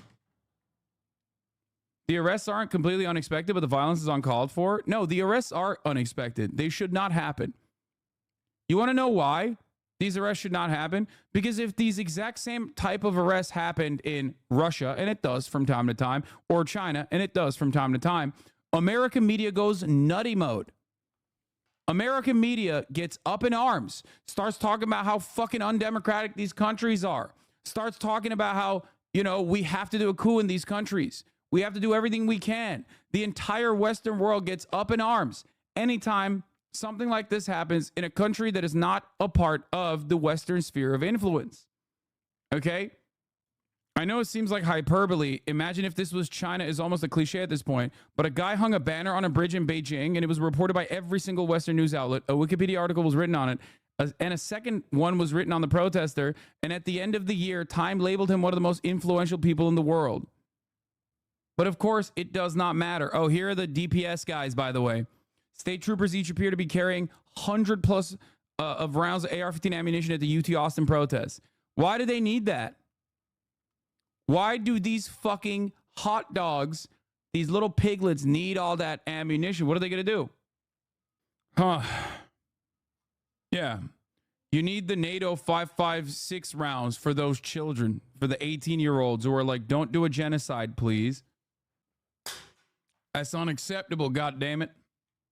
All these dumbass Redditors talking about free Hong Kong and Lamau James are the same motherfuckers cheering about cops cracking the skulls of journalists and students, the same motherfuckers asking if protesting for divestment is hypocritical. Exactly. They don't have a leg to stand on. And for those who only care about the aesthetics of an argument and not necessarily the positions, not necessarily the human impact. Okay? They hate looking like they got owned in an argument more than anything else. So they're not even winning on that front. Okay? Hassan, you got leaked on Twitter? What the fuck does that mean? Leaked. Lamau, you're one of the most fragile guys talking about scared of losing an argument. Totally, man. You definitely got me on that front. I'm so incredibly fragile. You're so correct on this. Yeah. I'm so unimaginably fragile that I'm begging, demanding that cops beat the shit out of 18-year-olds protesting against the ongoing occupation and genocide. You know, I'm begging the state to do what needs to be done. Kill these students. That's right. That is why you debated a 16-year-old the other day. I did not debate a 16-year-old the other day. I had a conversation with a 16-year-old who I did not know was 16 years old. We didn't even upload the video, and I urged others not to upload it either. And yet all of the DGGers who don't know the lore of their own debate daddy are running around talking about how I'm debating a 16-year-old. I was not debating him. There was no point where I was trying to get a gotcha on him when there was plenty of easy moments to do so. I was just trying to understand his perspective. And not only that, but also beyond that, hopefully, you know, try to get him to understand certain things about what his state was doing. Having said that, however, there is someone who serially debates 15-year-olds, not even 16-year-olds. That's this guy. Where is it? Here. I'll show you. Mr. Bonercello. Wow, Hassan, you're so brave. Dude, this is not going to work on me, brother. It's not. It's not going to work. At the top of the hour, the bravery that you exhibit by trying to fucking hit me with this line so you can serve the 3-minute ad break is not going to happen. Yeah. It's just not going to happen. Simply. Because the 3-minute ad break comes for you regardless. Okay? I'm not going to get got. I'm not going to get got. Okay? Yeah. Here is their daddy, by the way. Destiny debating a 15-year-old avid Trump supporter. Why is my mom calling me? Efendim anne. Alo? Anne? Anne? What's good? Oh, you're early, bro. I thought you were going to come around 3. Damn. You were talking to him like an adult talks to a kid. D-fan degenerates don't know what that looks like because D doesn't have contact with a child and isn't allowed near children or school zones. True. Yeah, but there is literally nothing funnier than people being like, yeah, dude, I can't believe you try to own a 16-year-old. It's like, no, I talk to adults regularly. I did not know that this was a 16-year-old, and I did not try to debate them and make content out of it in the same way that, you know, your favorite debate daddy does. But hey, you'll get him next time. Where were we? Oh, here it is. What happened here? You did something. What do you mean? I said that. What is this? I said that. What is this? Special delivery to Hassan Piker. What is this, bro? Huh? What the fuck is this? We need to do a BDS on whoever did this, okay? Just kidding. I think Phil's Coffee is literally like pro-Palestine or some shit, right? Am I wrong? They used to be owned by Palestinians. Am I wrong? Wow. Look at this guy rocking his keffiyeh too. Shameless. I'm ready to go. We're not going yet. Wait, you're early. You're so early. All right, I'm going to go right then. I'm going to leave. You're going to go right? Yeah, unless you want to watch Scared Straight. No, we're not going to do it yet. The founder was Palestinian. Oh, Phil's Coffee. Okay. They let Palestinians own businesses in America? That's crazy. Okay, bye. Are you leaving? Oh, you don't want to do the Mike Johnson and Christian Mike Zionism? Penis. Michael Penis? See, now I get it. It's catchy, bro. Wow. It's catchy. You're not gonna ask what I was doing. You're not interested in my day. You No. don't care where I was. Where were you? What did you do? No, it's fine. You don't have to ask. No, Don't go worry ahead. about it. No, it's okay. Don't worry about Go it. ahead. Come on. Come on, tell us. Yeah, make this about you.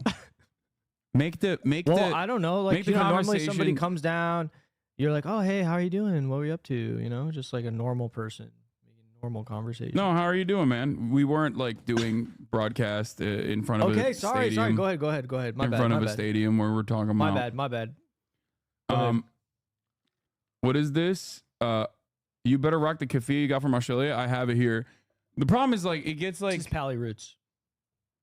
nice. I got it at a Palestinian protest in. Shout out Pally Roots. I got mine at a Palestinian protest in Melbourne because I didn't just like go online shopping. You know what I mean? Like a tourist. Yeah, thank you. I actually got it. I actually stole this from a Palestinian child. All right. I'm kidding. Yeah, you can't be joking like this, Sorry, dude. I'm sorry. That's red, which is Jordanian. I mean, it does matter. Red, black doesn't matter. I mean, it does matter. There is significance to the colors, for the record, but black is the official. Black and white is the official. Is the official Palestinian one. Okay, but this one is legit too. It has the same patterns. It has the olive tree branches. It has the nets, the fishing nets. I thought it looked good. It has the cages. Red also is for the PFLP, so he's more of a real one than me. The commies wear it. The PFLP and the DFLP rock the red and white. Sick. Okay, I'm sorry for interrupting. The ones sold to the Australian protesters were owned and produced by Israeli hyper-Zionists. You're just making that up now. Yeah. All right, I'll go. No. Here. Let's we are just about to get to Michael Penis talking to Columbia students getting booed and then going on Erin Burnett to also get booed again by Erin Burnett, who herself is not exactly fond of the Palestinian emancipatory cause, but still is dunking on him a little bit. Calling for the National Guard to come here? Desperate times call for desperate measures. New York Governor Kathy Hochul accused Speaker Johnson of politicizing the protest by coming to campus and said she has no plans to call in the National Guard, at least for now. The university has set a deadline of midnight tonight for protesters to leave their encampments. Air 7 HD live over the use. This is the UCLA one. We'll get to that in a second. Breaking Let's get to news, Michael there are Penis. pro-Palestinian protests across the United States spreading violent clashes today between police and students at USC and UT Austin, where more than 20 people were arrested. This follows protests at NYU, Brown University, and Columbia University, where an encampment has taken over part of the center of campus. More than 100 have been arrested. In-person classes have been canceled after 8 straight days of demonstrations. I was on that campus earlier today to interview the House Speaker Mike Johnson. This is what I saw and heard. Johnson walked out. There were hundreds of people on the steps where he and other GOP representatives that he had brought along with him and his entourage spoke. They were, and I'm going to show you here, this is my cell phone video, chanting Free Palestine, heckling, booing when Johnson called for the president of the school to resign. They were He's not such a friendly. fucking weasel They couldn't actually to hear do the this. speaker, which I can tell you is a good thing, because much of what he said would have incensed that crowd. And after the press conference, the speaker's team moved us inside into the Columbia Library, where the speaker did interviews. They put that entire space under lockdown because of that large crowd. So here's our conversation right after that, hundreds of people outside when we rushed inside the library, moments after that tense press conference. Speaker Johnson, thanks for your time. Obviously, there's a lot going on in Congress right now. You've chosen to travel to New York, and as you were just out on those steps calling for the resignation of the president of Columbia, there was heckling, there was shouting. That was not a warm reception. That's so funny. To just hit him with they're booing you. They're booing you to your face. Speaker Johnson, everyone is saying you're dog shit and you smell awful. What do you have to say to that? And then the immediate cut to the students booing him is so awesome. She's all, I mean, oh God, he also, one of the Muppets is behind him. One of the old man Muppets, the guys who are in the, you know what I'm talking about? What, this one? This lady, yeah. This lady? Yeah. You know those two old guys that are in the... I don't. But you know what's really awesome to me is that like Voice of America and NTD prominently displayed on the microphones, because those are like obviously State Department and psychopathic CIA aligned anti-CCP cult operated NTD. It's great. It's wonderful. This is a cutout from Epoch Times for those of you who don't know, who is a Falun Gong operation. They are anti-miscegenation freaks. A lot of weird opinions. Okay, a lot of awesome opinions, but they're anti-Chinese state. So of course, you know, America loves them. Enjoy your free speech. Were you surprised at all by what happened? Well, there was a sea of students who apparently have been involved in the protests here, and I'm not surprised that they didn't welcome our visit because we're calling out their activities. The point we tried to make today is that this is not who we are as Americans. This is not an expression of the First Amendment. This is not an exchange of ideas. This is threats and intimidation of violence against Jewish students for who they are, for their faith. And that's a terrible trait. Yeah, dude. Jewish students physically have to defend Israel, like literally, unconditionally, and that's why it was an inalienable characteristic. Which, by the way, I feel like is very anti-Semitic to say. Yeah, the mind of the Jew. It has to be in defense of Israel and its genocide. That's just how it works, and that's precisely what these students were very upset about. Of course, doesn't give a shit about the many Jewish anti-Zionist protesters. Clearly, you know, talking about how it's these Zionists, both Christian and Jewish Zionist students that whose feelings were hurt. And that's really fucked up, which is why the police should kill the students for hurting the feelings of those who defend Israel unconditionally. Trend that's going on in the country right now. We have these similar types of activities and what are becoming violent protests on campuses around the country. How are they violent? Members of Congress. Yeah. They were violently saying, please put an end to the genocide. There's nothing more violent than... No, he's right, though. He's right. They are violent. Yeah, he's saying, listen, genocide hits way better when there isn't a bitch in your ear telling you about how fucking unjustifiable it is, okay? And honestly, that is violence. Now, one of my favorite things to hear from right-wing reactionaries is when they become like these bodies in spaces ass woke liberals immediately in defense of Israel, when they're like, silence is violence, complicity is violence. It's like, bro, you're Michael Johnson. You're a rabid, psychopathic, far-right Christian cultist. What the fuck do you mean silence is violence? Like, the complicity coming from the institutions that allow these objectively anti-Semitic calls to stop Israel from doing a genocide is unacceptable. Unacceptable. I believe have an obligation, a responsibility to speak about this and to demand that it come to an end, because it's not good for us.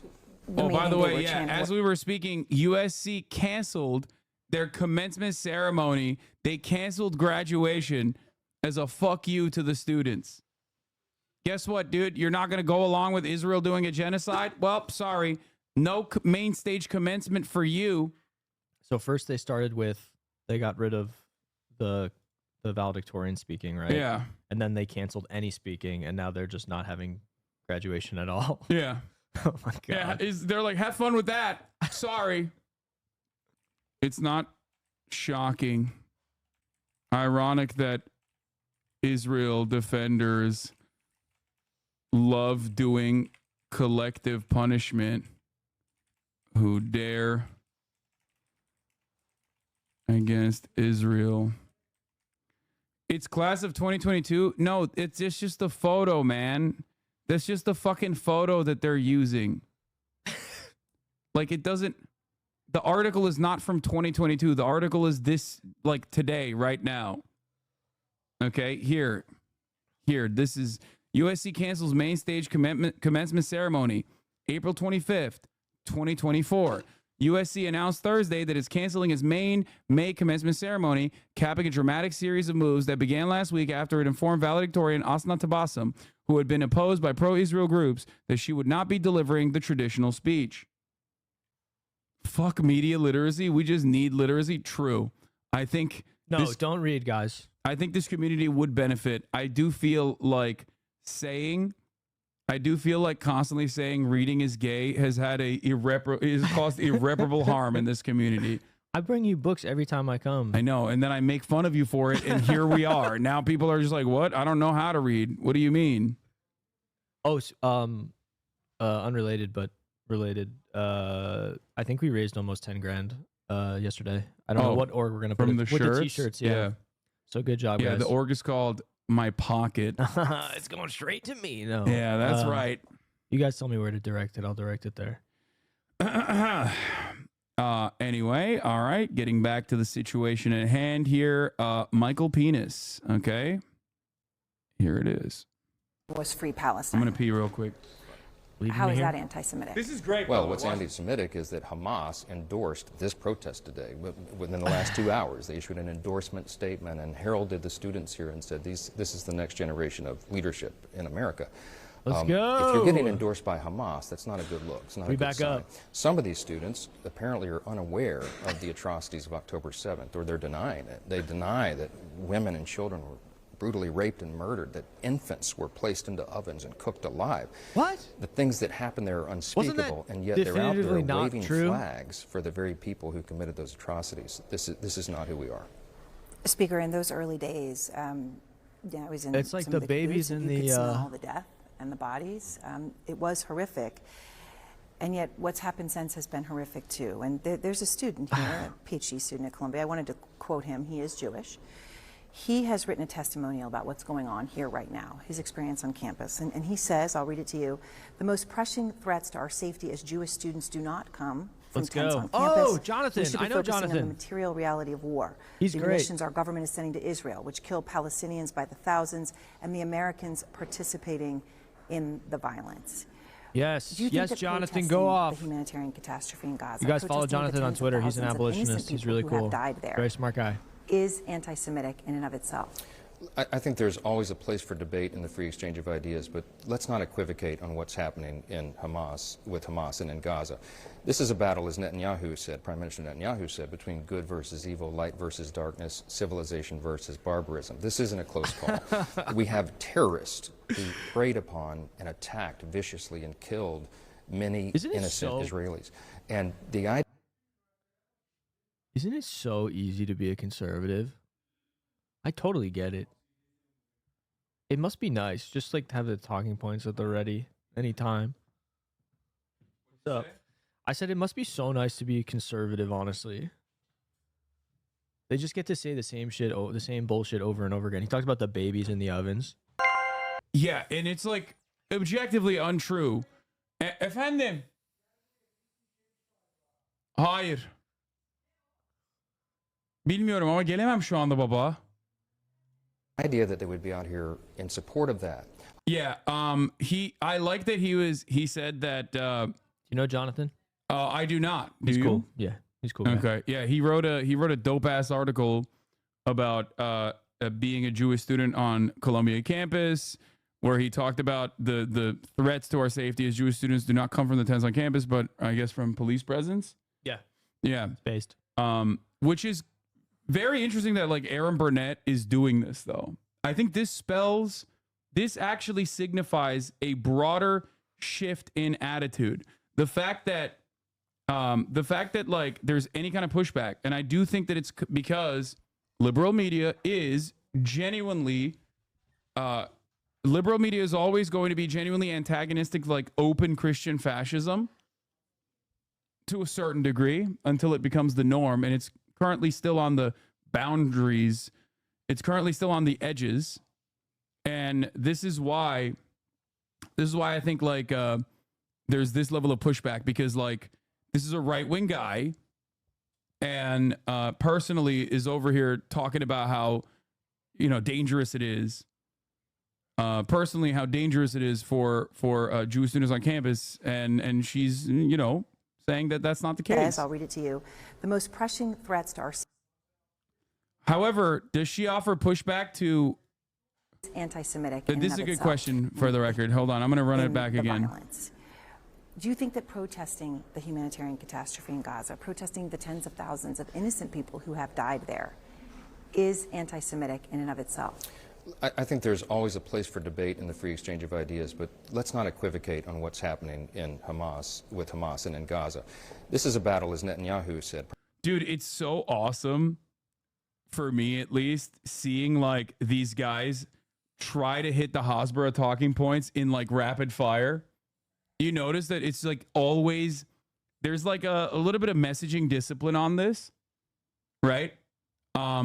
But you come across like a fucking moron, like an absolute psychopath when you turn around and you're just like, yeah, well, Prime Minister Netanyahu said like they're fighting good versus evil. Prime Minister Netanyahu said between good versus evil, light versus darkness, civilization versus barbarism. Civilization versus barbarism is fucking crazy. This isn't a close call. Like him channeling that genocidal rhetoric is so fucking hilarious to me, because I don't think that this is going to play well to the broader CNN audience. I don't think that the CNN audience is going to be like, yeah, that's right, it is good versus evil. In response to a question that's, what do you think about the thousands of dead civilians and murdered civilians?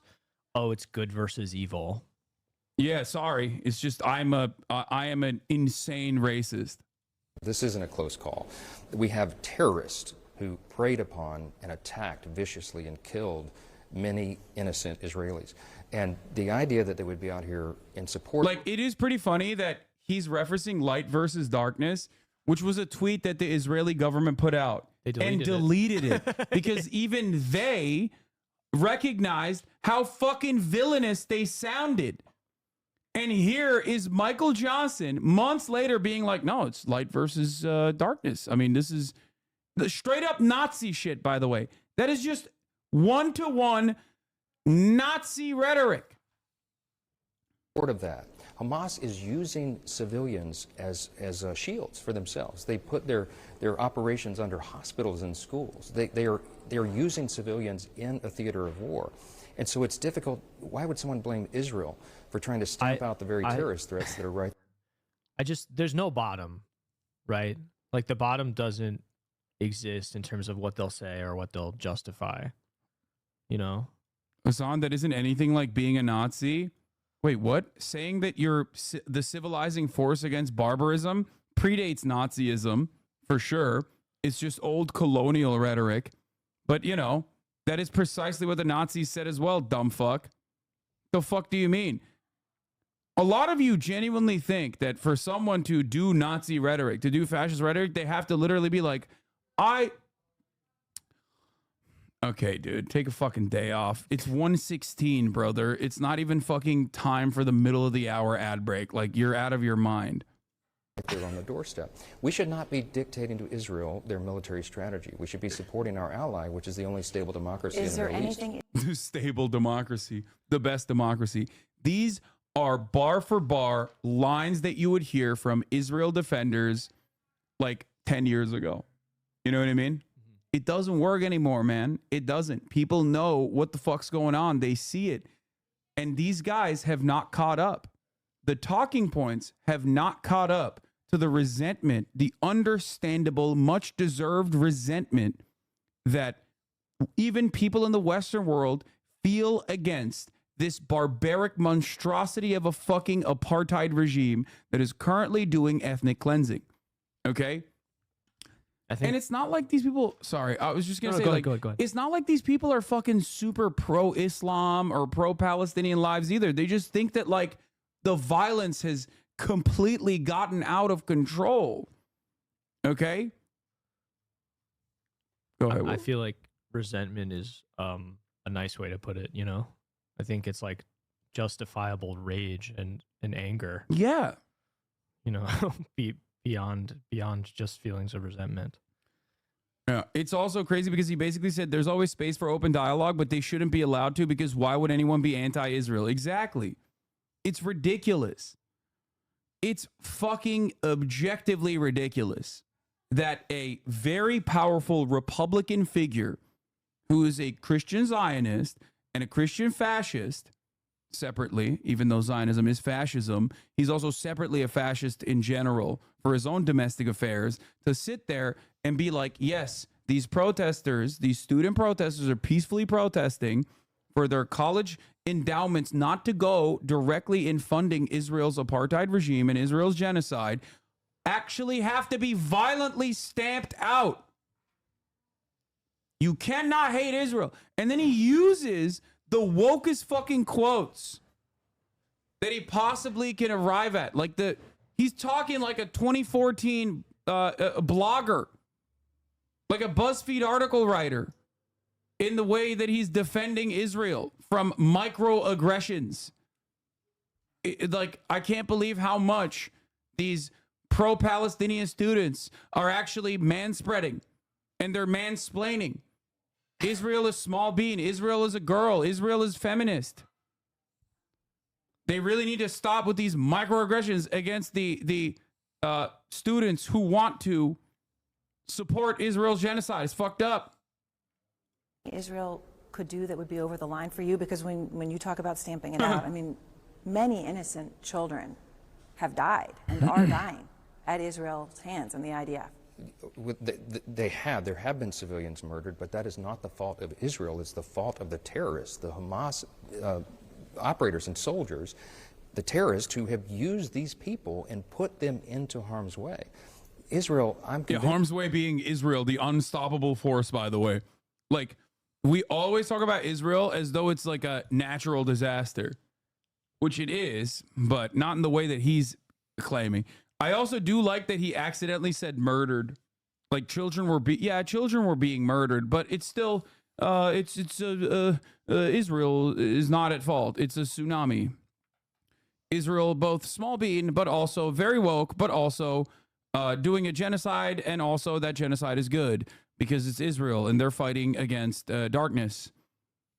You know, the dark-skinned Palestinians, the bad guys. That's how I make up my mind on these issues. That's awesome. Just pure evil. Just pure evil, that's all. Yeah. Doing its very best to prevent civilian casualties. But this is a war, and they're fighting for their very existence, and they are not the aggressors. It is the other side. Some of the people here seem not to understand that, and I think that's a real problem. We can debate the merits of all these things, but what they're doing here is intimidating Jewish students. That's the thing that is so problematic. All right, so let me ask you about that, because when it comes to...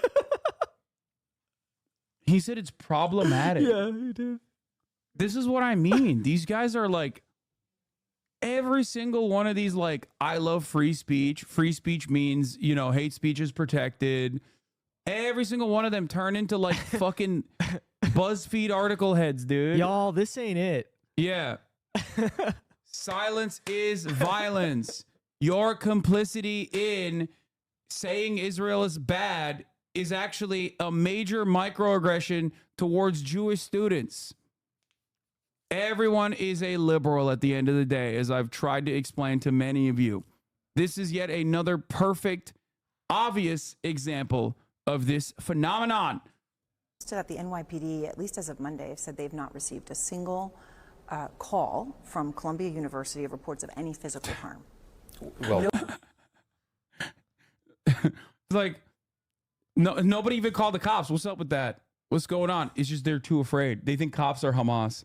They think NYPD is also in the pocket of Hamas, even though they train with the IDF and have a branch in Tel Aviv, as a matter of fact. But they're also Hamas.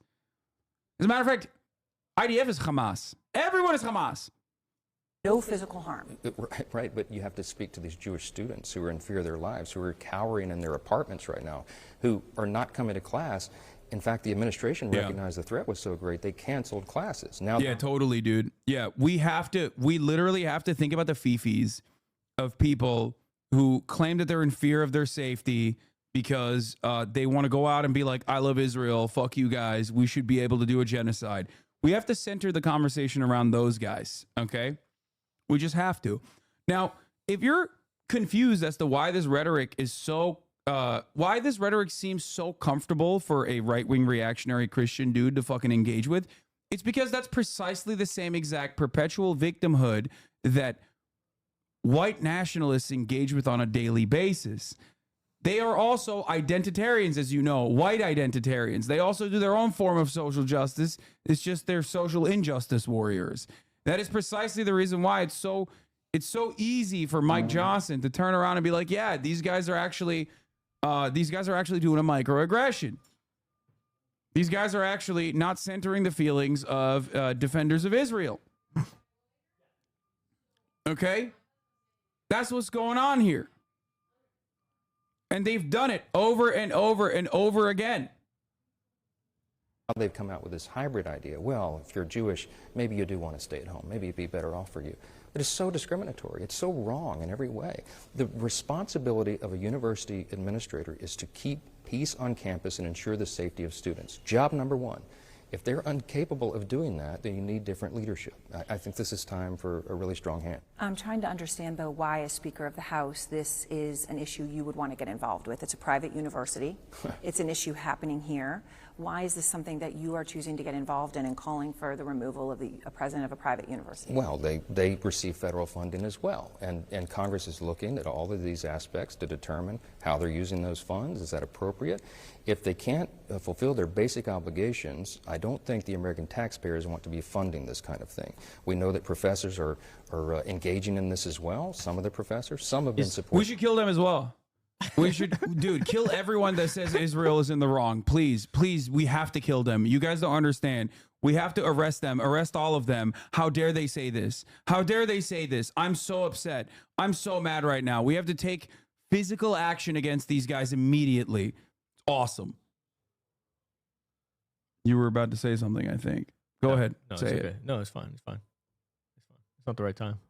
Okay. Supportive of the Jewish students, but I believe it's a small subset, for what I've told.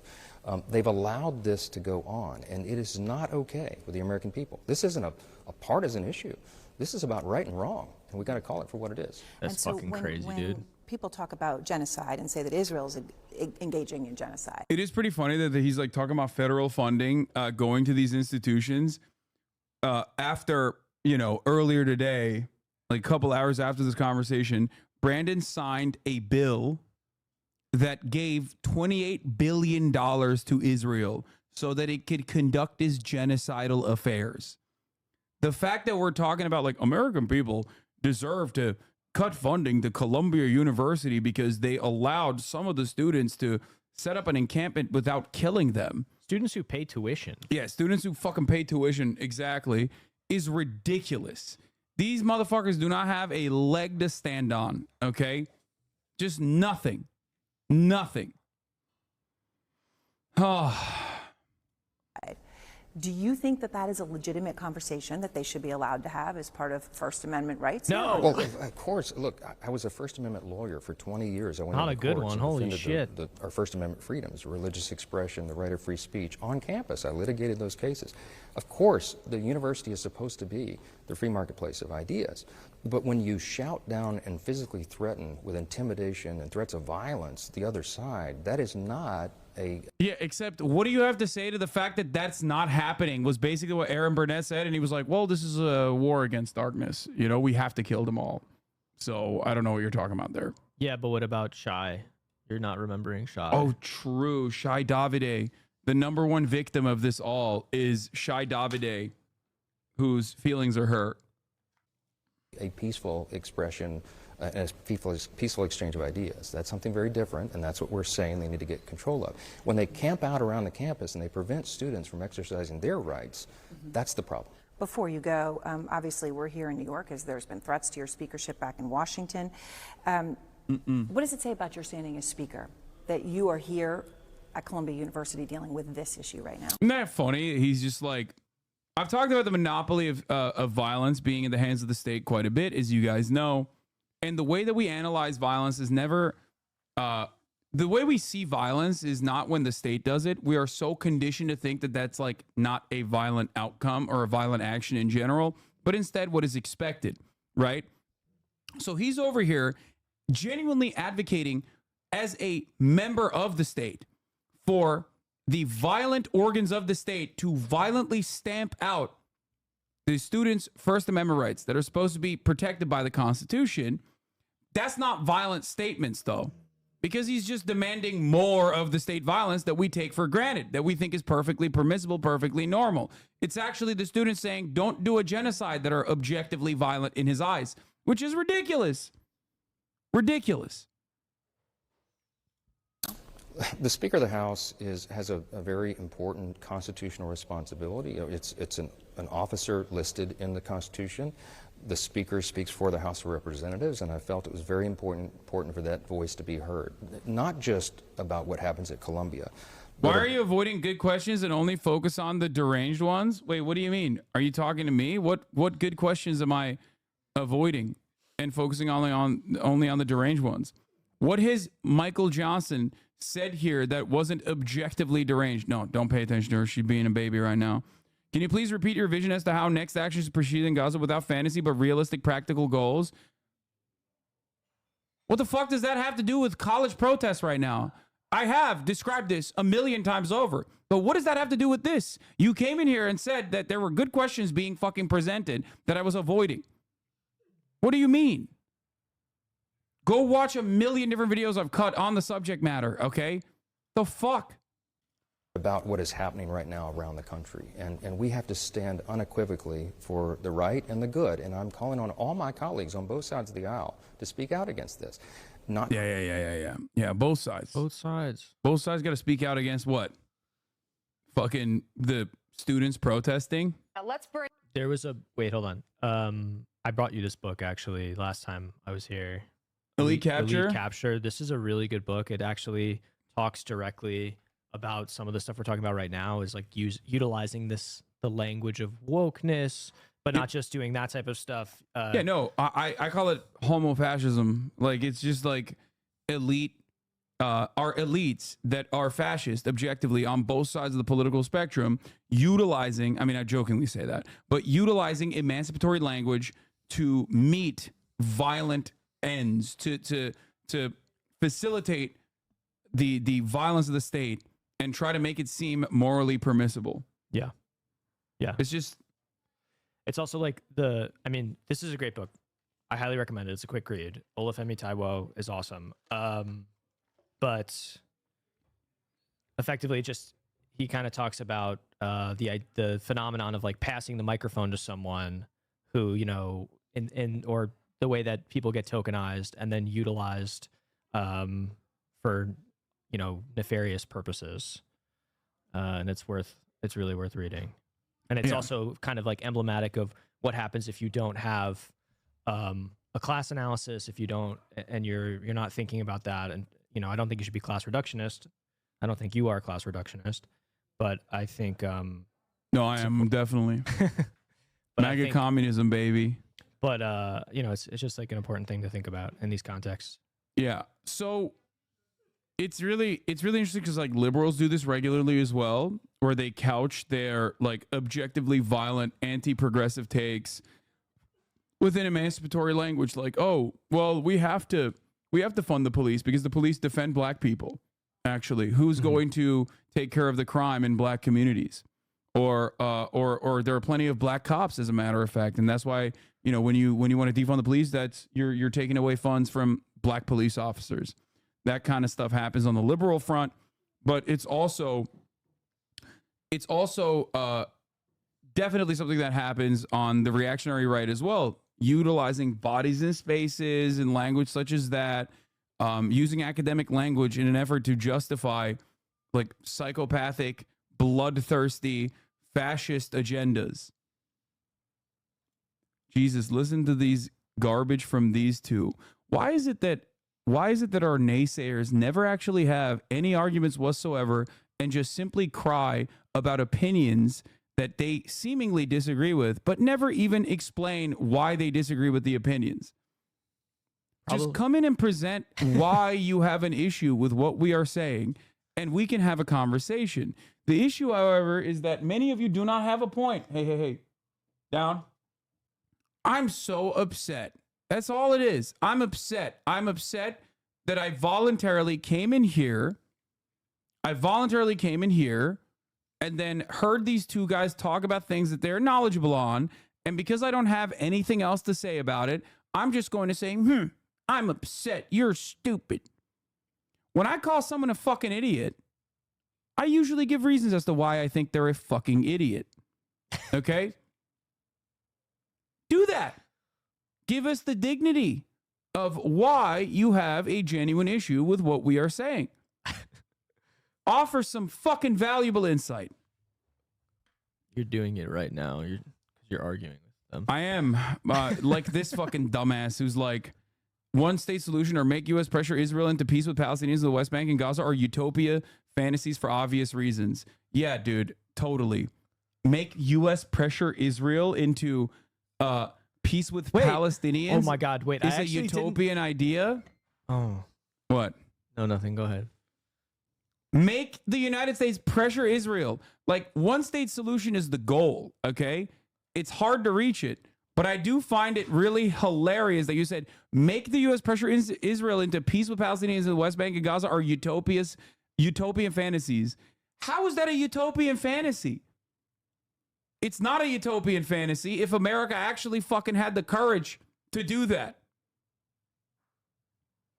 It has happened in the past. You just don't listen to fucking people who are knowledgeable on the matter, and therefore you have no idea that it has happened in the past. It even happened since October 7. Okay? Wait, what? Okay, we have to guest star this fucking dude. I think if you have a heart, you'll sympathize with the Palestinians, but if you have a brain, you'll sympathize with the Israelis. Yeah, if you have the brain of a fucking fascist, what do you mean? The fuck do you mean? If you have a brain, you'll sympathize with the Israelis. Stop using idiotic fucking statements, okay? If you have both, you'll see the conflicts for its complexity. It is not complex. There is nothing complex, morally at least, about genocide and ethnic cleansing, okay? Ethnic cleansing and an apartheid is not a morally complex situation unless you're a fucking freak. I feel like this Piers stuff really got to you. Why? Because you're just, you're fired up. I am fired up. My man said it's actually really complex that settler colonialism is occurring. Why is it complex? Because I want it to happen, and everyone is saying that it's wrong. By the way, if you think that this is new for me, like I don't think it's new. Yelling at gray name chatters, I don't know what to tell you. My mom is laughing from the other room. She said this is nothing. Anyway, it's complex, dude. Yeah. You're such an adult mental advisor. Bring in law. Anyway, you want to watch the vets disgusted by flag burning at anti-Israel protests? I didn't fight for this when they literally objectively I didn't fight for this. No. Flag burning is 100% protected speech. Okay? It is a protected action. Mm-hmm. Yes. Enshrined by the Constitution, protected by the American government, protected time and time again in Supreme Court cases, as I'm sure Lolo could offer, additional perspective on. Obviously, the fucking veterans that went and killed a bunch of goat herders in Afghanistan weren't actually defending our free speech rights. But even in theory, that's the way that they fucking sold it for the longest time. So this guy is wrong even on the fucking propaganda front. By your own accord, AIPAC and military-industrial complex is here to say, so there's no way the U.S. would abandon its current status quo in Israel. The practical solution is to have Arab states pressure Hamas into surrendering the future bloodshed. Dude, shut the fuck up, dude. Shut the fuck up. What do you mean? Oh, because the military-industrial complex is here to stay, we just can't do anything? We just can't simply protest? We should just give up? What's next, dude? What else should we give up on? I mean, you are American, so you have given up on everything, you dumb fuck. This is precisely the reason why we don't have fucking healthcare. We don't have free college education. We don't have all of the other social safety nets that Europeans take advantage of, other social democracies take advantage of, because you're fucking cucked, okay? You're a peasant-brained, dumbass cuckold sitting in here talking about good things simply cannot happen, and we mustn't advocate for those good things, because guess what? It's never going to happen. You are just repeating your own nihilistic sentiment. It is an Ouroboros of an argument. You understand? You're like, good things can't happen because I don't think that they can happen. I've given up. So you should too. That's all you have stated so far. Now, obviously, when it comes down to the Palestinian plight, it's easier for you to not give a shit about them. So you're like, we just can't stop the American government. We can't pressure the American government adequately. So we should just stop trying to do so. When people are actually trying to do so, that's the only thing you have, because you have no moral courage. You have no moral conviction. You are a fucking sniveling little worm and a coward. Ridiculous. Am I wrong? No, you're good. I mean, it's just so wormy to be like, oh, we just simply can't do anything. The military industrial complex is here to fucking stay, so we can't do anything. Oh, yeah. Let's go and pressure the Arab states so they can further pressure Hamas as though they have any fucking way to do so. The Abraham Accords already happened. Okay? How much pressure were they able to deliver to the Palestinian population who was already in a fucking pressure cooker created by Israel? October 7 happened because of this dumbass attitude that you have. This is the exact same defeatist, nihilistic attitude that people presented because they didn't give a shit about the atrocities being committed in South Africa, apartheid South Africa. So they were like, we can't do anything. The same exact sentiment was represented by those who defied change in that situation as well. Sorry, good things can never happen. Sorry, segregation is here to stay. Sorry, the apartheid South Africa will never change its ways. Utopian, my ass. Lawrence, who is in Pennsylvania, a swing state. It's neck and neck in that state between Biden and Donald Trump.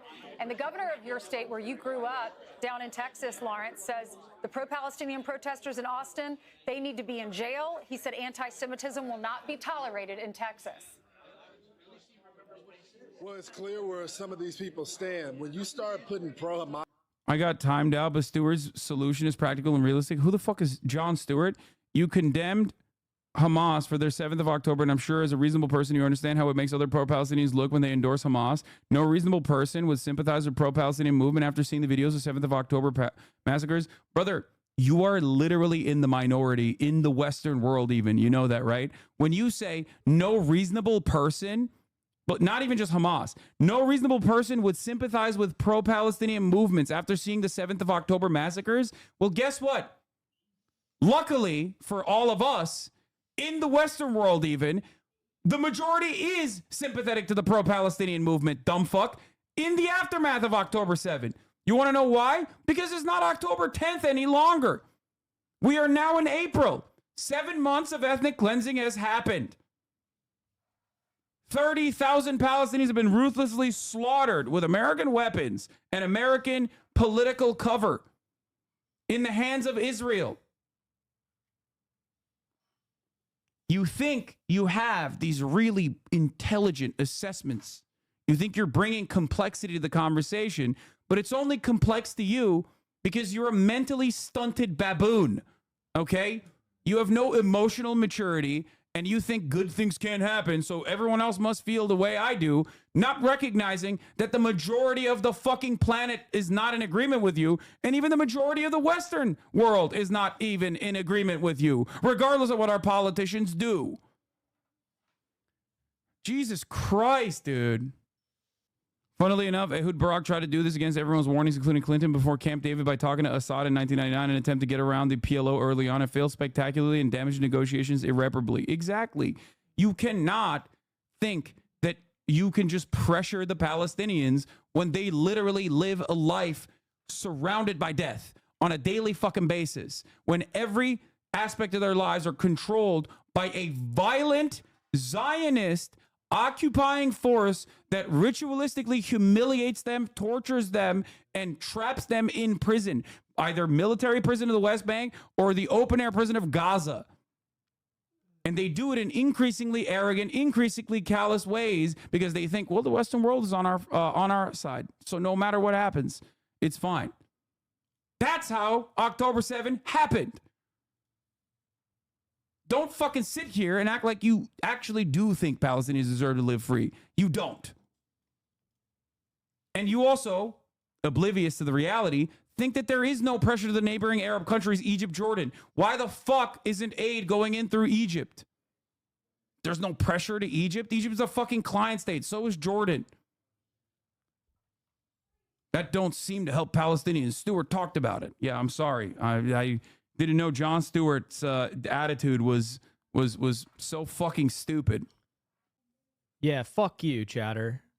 I don't know. You can come on board. I can invite you to the stream if you want to fucking dish out some of these ideas. If you can test your mettle in the marketplace of ideas, you know?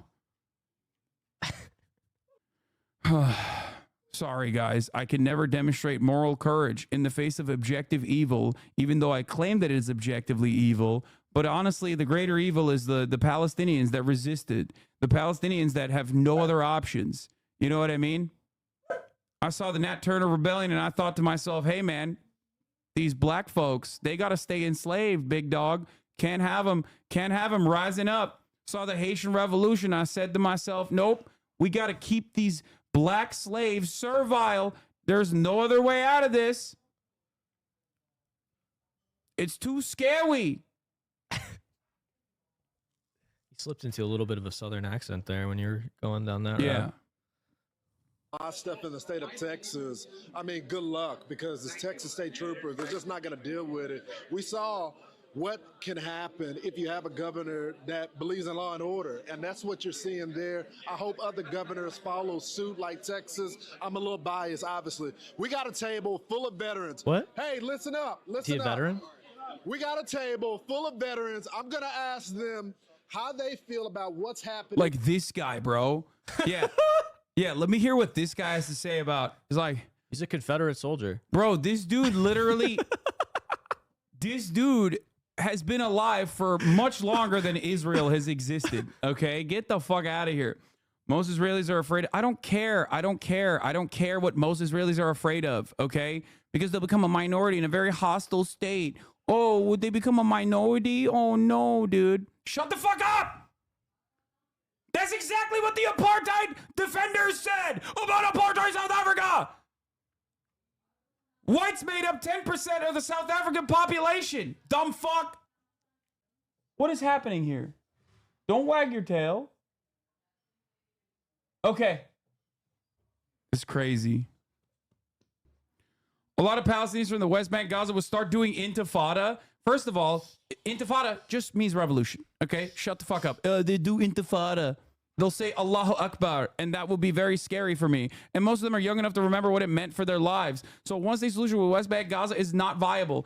We can't, you're doing the argument that I already knew you were going to do, which is why I already addressed it, dumb fuck. If you had any fucking critical thinking skills, you would understand that everything I just said was literally geared towards me knowing that you're going to inevitably make this fucking idiotic argument. That's why I'm talking about fucking slave revolts.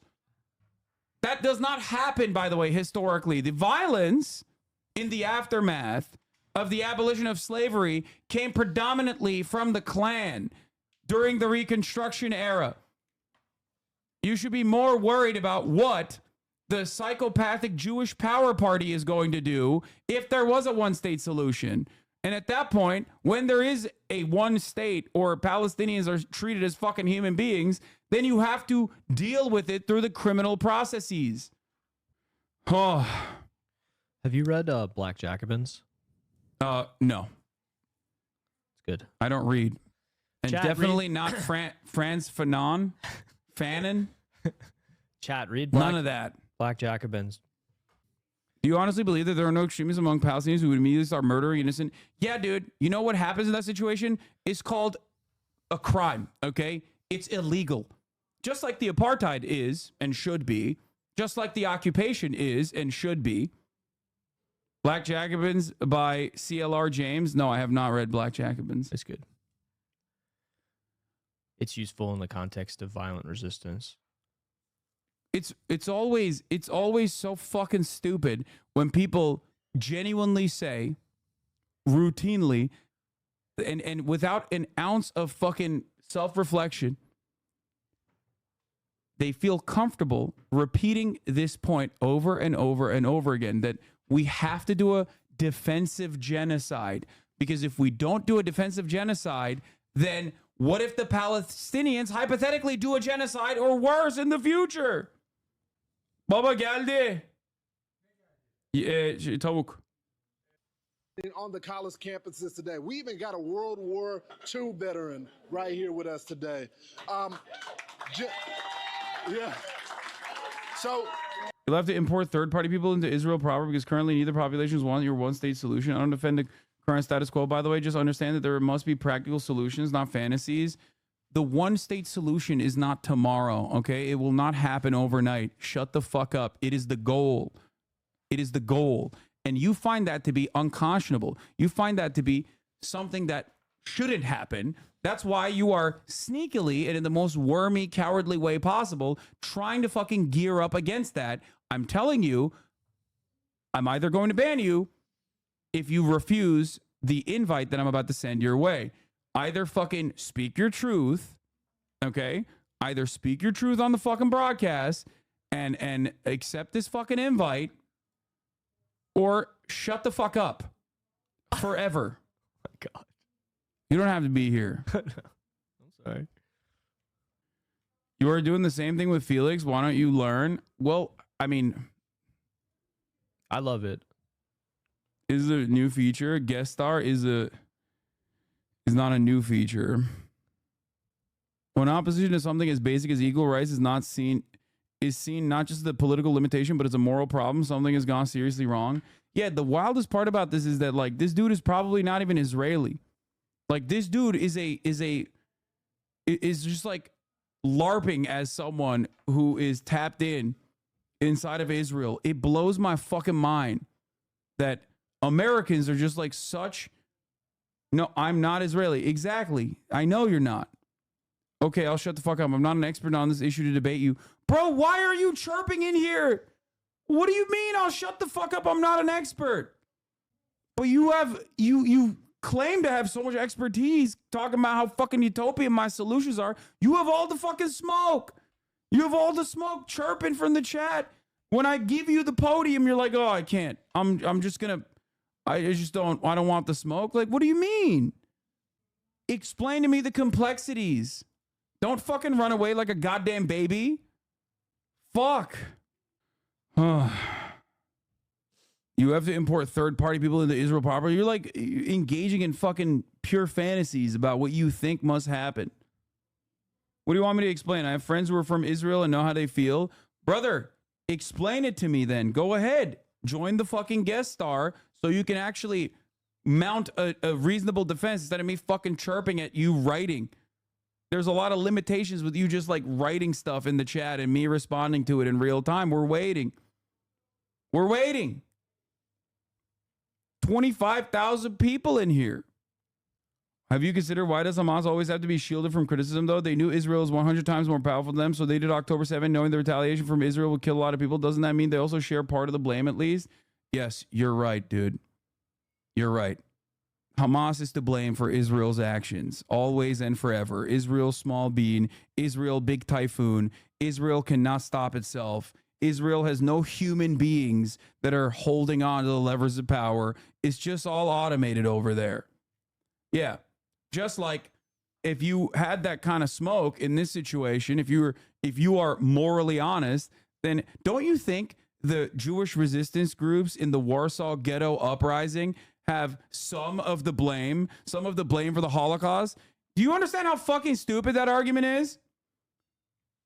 Don't you think that the Nat Turner rebellion is obviously going to lead to a lot of violence that I personally feel is justifiable, but I can't say openly, towards black people in general? Yeah, the resistance fighters in France during World War II are partly to blame for the Nazi massacres done as a revenge for the resistance actions. Why is this guy not chirping anymore? What happened? I'm an introverted person. I would be cringing too much. Sorry. I'm too nervous to do a sorry. I'm sure there are people from Israel who would gladly step in and debate you. I haven't researched this issue to refer. I was coming from a layman POV. Jesus Christ. Or like a lame man POV. God, that was not fun. Every single person acts like they are the foremost expert authority on the matter And then when I'm like, okay, go ahead, speak your fucking truth, motherfuckers are like, oh, I'm just small bean. Never mind. When you see these pro-Hamas protesters on college campuses, what do you? That guy is just confused why a black man has a microphone. Okay, like he's old enough to remember. He's old enough to remember the abolition of slavery. Okay, you're like talking to Alzheimer's patients and being like, "Yep, that's right, Hamas." You think they should be expelled? The ones that are the kids in school. Any come over on a foreign visa should be expelled. They should be deported. And Can't believe Rob agitators Reiner should is be saying not this. only arrested but prosecuted and given time. It's the only thing that'll stop this. They got to pay for it. Thank you so much. Sir, what about you? I'm going to ask Nate the Great to swoop around a little bit. Tell me, what do you think about these protesters being all across the country? They say they're protesters, but they say the same thing as terrorist organizations. They are a terrorist organization. They self-proclaimed. Every one of them, you talk to them. Self-proclaimed. They're like, yeah, Hamas is like, we love doing terror. We are a terrorist organization. You hear them on the news, you hear them on the radio and on your channel, because you don't hear them on the other channels. Okay, it's just a one-sided thing, but they're all nasty, nasty people. They got nothing better to do with their life than to say that. And that It is pretty cool to have this many old white guys and not have a single one of them say a slur, though. That's like, we've made so much progress. yeah, that's a respectable feat, I think. At least they're cognizant that there's cameras around. that's it's so disgusting. I'm sorry. No, thank you so much for your service. One He's last too gentleman emotional. Right here. Tell me about, is this what you fought for people to go out there, burn the American flag? No. Not fight for our country. Oh, no, that is what you fought for. You fought for defending the Constitution, free speech. You did fight for that. You literally did. You're a fucking idiot. No. I can't believe how fucking stupid Fox News is. I believe in the First Amendment. However, there's constraints. And the people that are protesting are terrorists, in my opinion. That's fucking crazy, dude. They shouldn't be allowed to. I believe in the First Amendment, but there's limitations of the First Amendment, which is, you know, things that I think are fucked up and wrong. You shouldn't do those things. I shouldn't hear. You have a right to say something outside of where I can hear it ever. Yeah. That's awesome. To do that.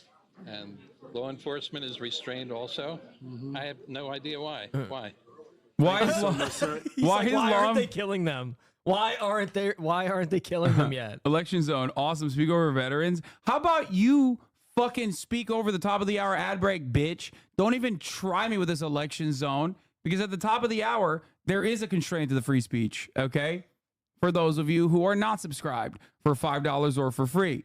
The limitation is you will not see the broadcast uninterrupted. You will see ads instead. Cab Calloway, thank you for the 5 gifted subs, allowing 5 people to not be limited in their recognition of the free speech that is going on. Here's the 3-minute ad break now. Say excuse me. No. Oh, you did it again. Yeah. That's so rude. In That front was of my 25,000 people, you did that too. Yeah. Wow. And guys, if I could, one last gentleman over here on the side, I'm going to loop around, run real quickly. I think he deserves a run because he fought for our country, World War II veteran, one of our last living. Oh. George, I'm going to turn you around. When you hear... Yeah. George, when you see all these... He's kind of dripped up. Yeah.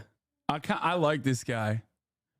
I mean, I don't know what he's about to say, but I like him regardless. Something fucking crazy. Protesting, they say, they express their hate for the Jewish community. They stand with Hamas. They have Hezbollah flags. What runs through your mind? Is this something that you fought for? They're a disgrace to the United States and America. Burning flags, talking against the country. If they're not happy here, let them deport them like anybody else if they're not an American. It's a shame and a disgrace. We should put up a concentration camps and kill them. these veterans died and got injured and everything else, so they can. He was posted up at a protest against the Japanese United internment States camp. of America and burn flags and everything else. It's a total disgrace. George, thank you so much for your service. Let's give it up for our veterans in here. We got a big group of them. Hey guys, I'll send it back to you in New York. No. Now that I know, now that I heard from a guy who's like shitting in his diapers as we speak, my opinion on this has changed. Yeah, I no longer believe that you should be able to burn the flag. I no longer believe in the First Amendment. Thank you. Parents of American hostage speaks out after Hamas released video showing son. His parents, John Poland, his father, is joining us right now. And John, I know it must be very hard to summarize, clean but beard, tell I will us say. what you were thinking and feeling as you saw that video for the first time. Sure. Good morning, George. Total mix of emotions. First and foremost, just huge sense of relief and gratitude to both see him and hear him. Something about that multisensory was really overwhelming. He's alive. Assuming this video is current, which we believe it is, he's alive. The flip side of that is we as parents know our son better than anybody, and we see a level of distress. We see some things that concern us about his health, not only obviously his arm that we knew was blown off. And so for us, we've already been fighting for 202 days at this point for his release and the release of all the hostages. It's fueled us even more.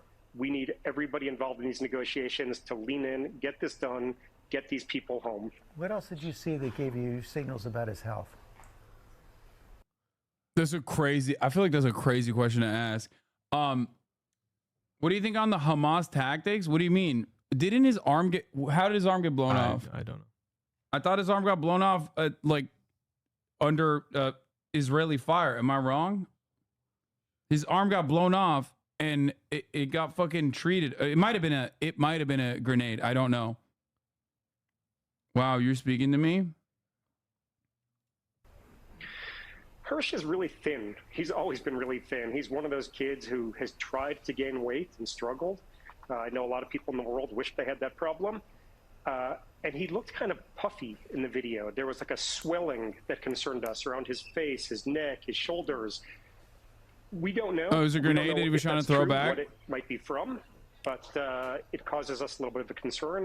His arm was blown off by a grenade on October 7, according to NPR. Thank you, chatter. We've talked to a few doctors. Why is his English accent so crisp? Because they're American, bro. What do you mean? This kid is American Israeli dual citizen. So is the dad. Who have said that it could perhaps be a form of edema, could be a form of low-protein diet. But there are some things that we see that cause concern, and like I said, further fuel us to get Hirsch and the 132 other Hirsches, each of whom has families fighting for them. We got to get them home.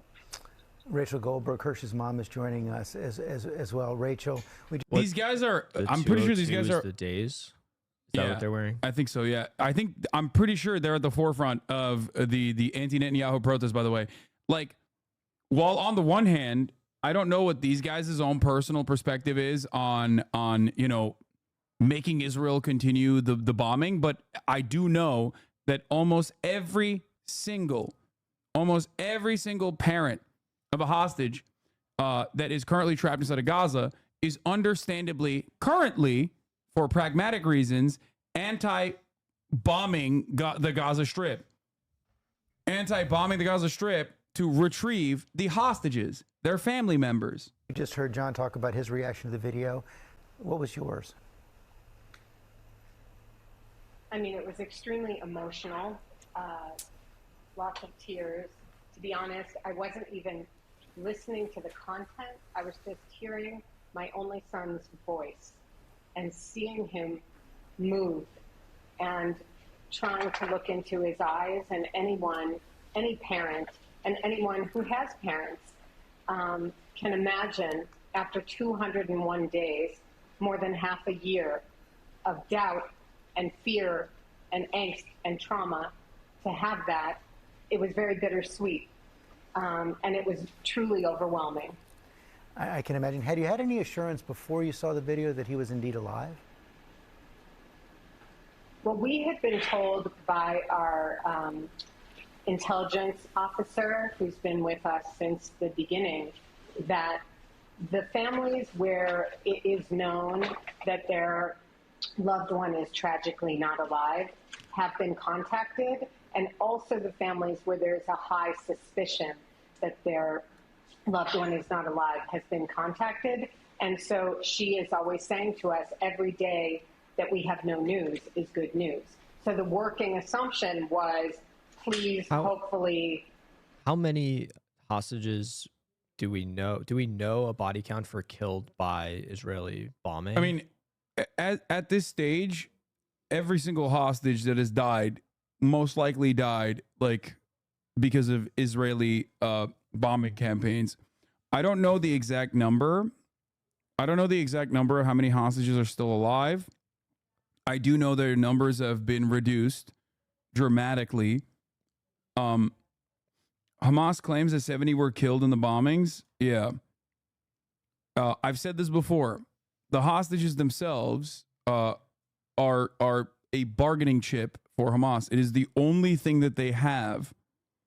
It is the only thing that they have in their hands to stop the endless bombing campaigns, to make demands of the apartheid regime, from the apartheid regime. So there's no reason for them to go around and start shooting their own fucking hostages when they literally did an entire military operation into Israel proper, specifically to extract them and kidnap them. And there's no incentive for them to do so. And correct me if I'm wrong, but I think several months ago, they were trying to establish a permanent ceasefire. Yes. By saying that they would release all of the hostages. Is that correct? Yeah, absolutely. From the jump.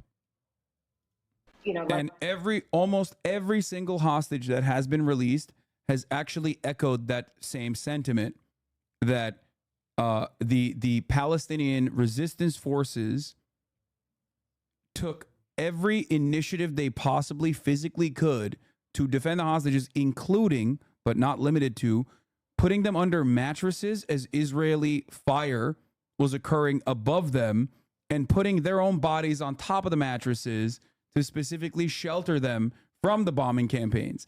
Now, this doesn't mean that they were doing this out of the kindness of their fucking hearts, okay? I want you to understand something very important here. This is simply just rational behavior, because no matter how hard the media tries to present the Palestinian resistance as irrational, barbaric monsters who are only operating on the boundaries of anti-Semitism, and they took the hostages so they can to make these hostages their fucking playthings or whatever, the reality of the matter is very different. Day one, the Hamas officials, I think it was Abu Ubaidah himself, directly stated what the reasons for why they took hostages was. Number one, they said anything that befalls upon the Palestinian population as retaliation will happen to the hostages as well, because they are here. They're in Gaza, whether it be shutting off our food supply, whether it be shutting off our electricity or clean water, or the relentless bombing campaigns. Okay? And the other reason why they took the hostages was because they wanted to engage in a prisoner swap. A prisoner swap between the Israeli hostages that the Palestinian resistance forces from Hamas and Islamic Jihad, all the way to DFLP, PFLP, and many others, took hostages in exchange for, one, high-profile prisoners that have been kept hostage by the Israeli government, and also the thousands of Palestinians that are currently rotting in Israeli prison in incredibly inhumane conditions. Another demand was also to build a port in Gaza. Those were some of the major demands, and of course, a cessation of hostilities as well. But of course, Israel reacted in the predictable way that they were going to react, which is unimaginable violence. They also took over 30 IDF officers as hostage. Not all are civilians. Yes, of course. Absolutely. Let's be optimistic that he's alive. But this obviously was much different than sort of a working assumption. John, what else can you tell us about your contacts with the American and the Israeli government? So we continue to say that the American government, the Biden administration, Congress, people from both sides of the aisle have been incredibly supportive of us and of all of the Americans who are held. There are currently 8 Americans still being held. We get updates from the administration. Their doors are open to us. Every few weeks, we're either there in meetings in person or on Zoom. So the support has been really, really remarkable. The Israelis are deeper into things, obviously. Our updates tend to be a little bit more tactical. I don't need to say that it is such a complex situation, but it feels like so many people in the region on all sides are just tired of the trauma that we've all been under since the 7th of October. And hopefully at this point, we can get all of the parties to really just go in a room, lock themselves in there, and not come out until we have a deal to release our 133 hostages and to reduce the pressure all over the region. We all share that hope. Finally, Rachel, what is your message to Hirsch and all of our viewers?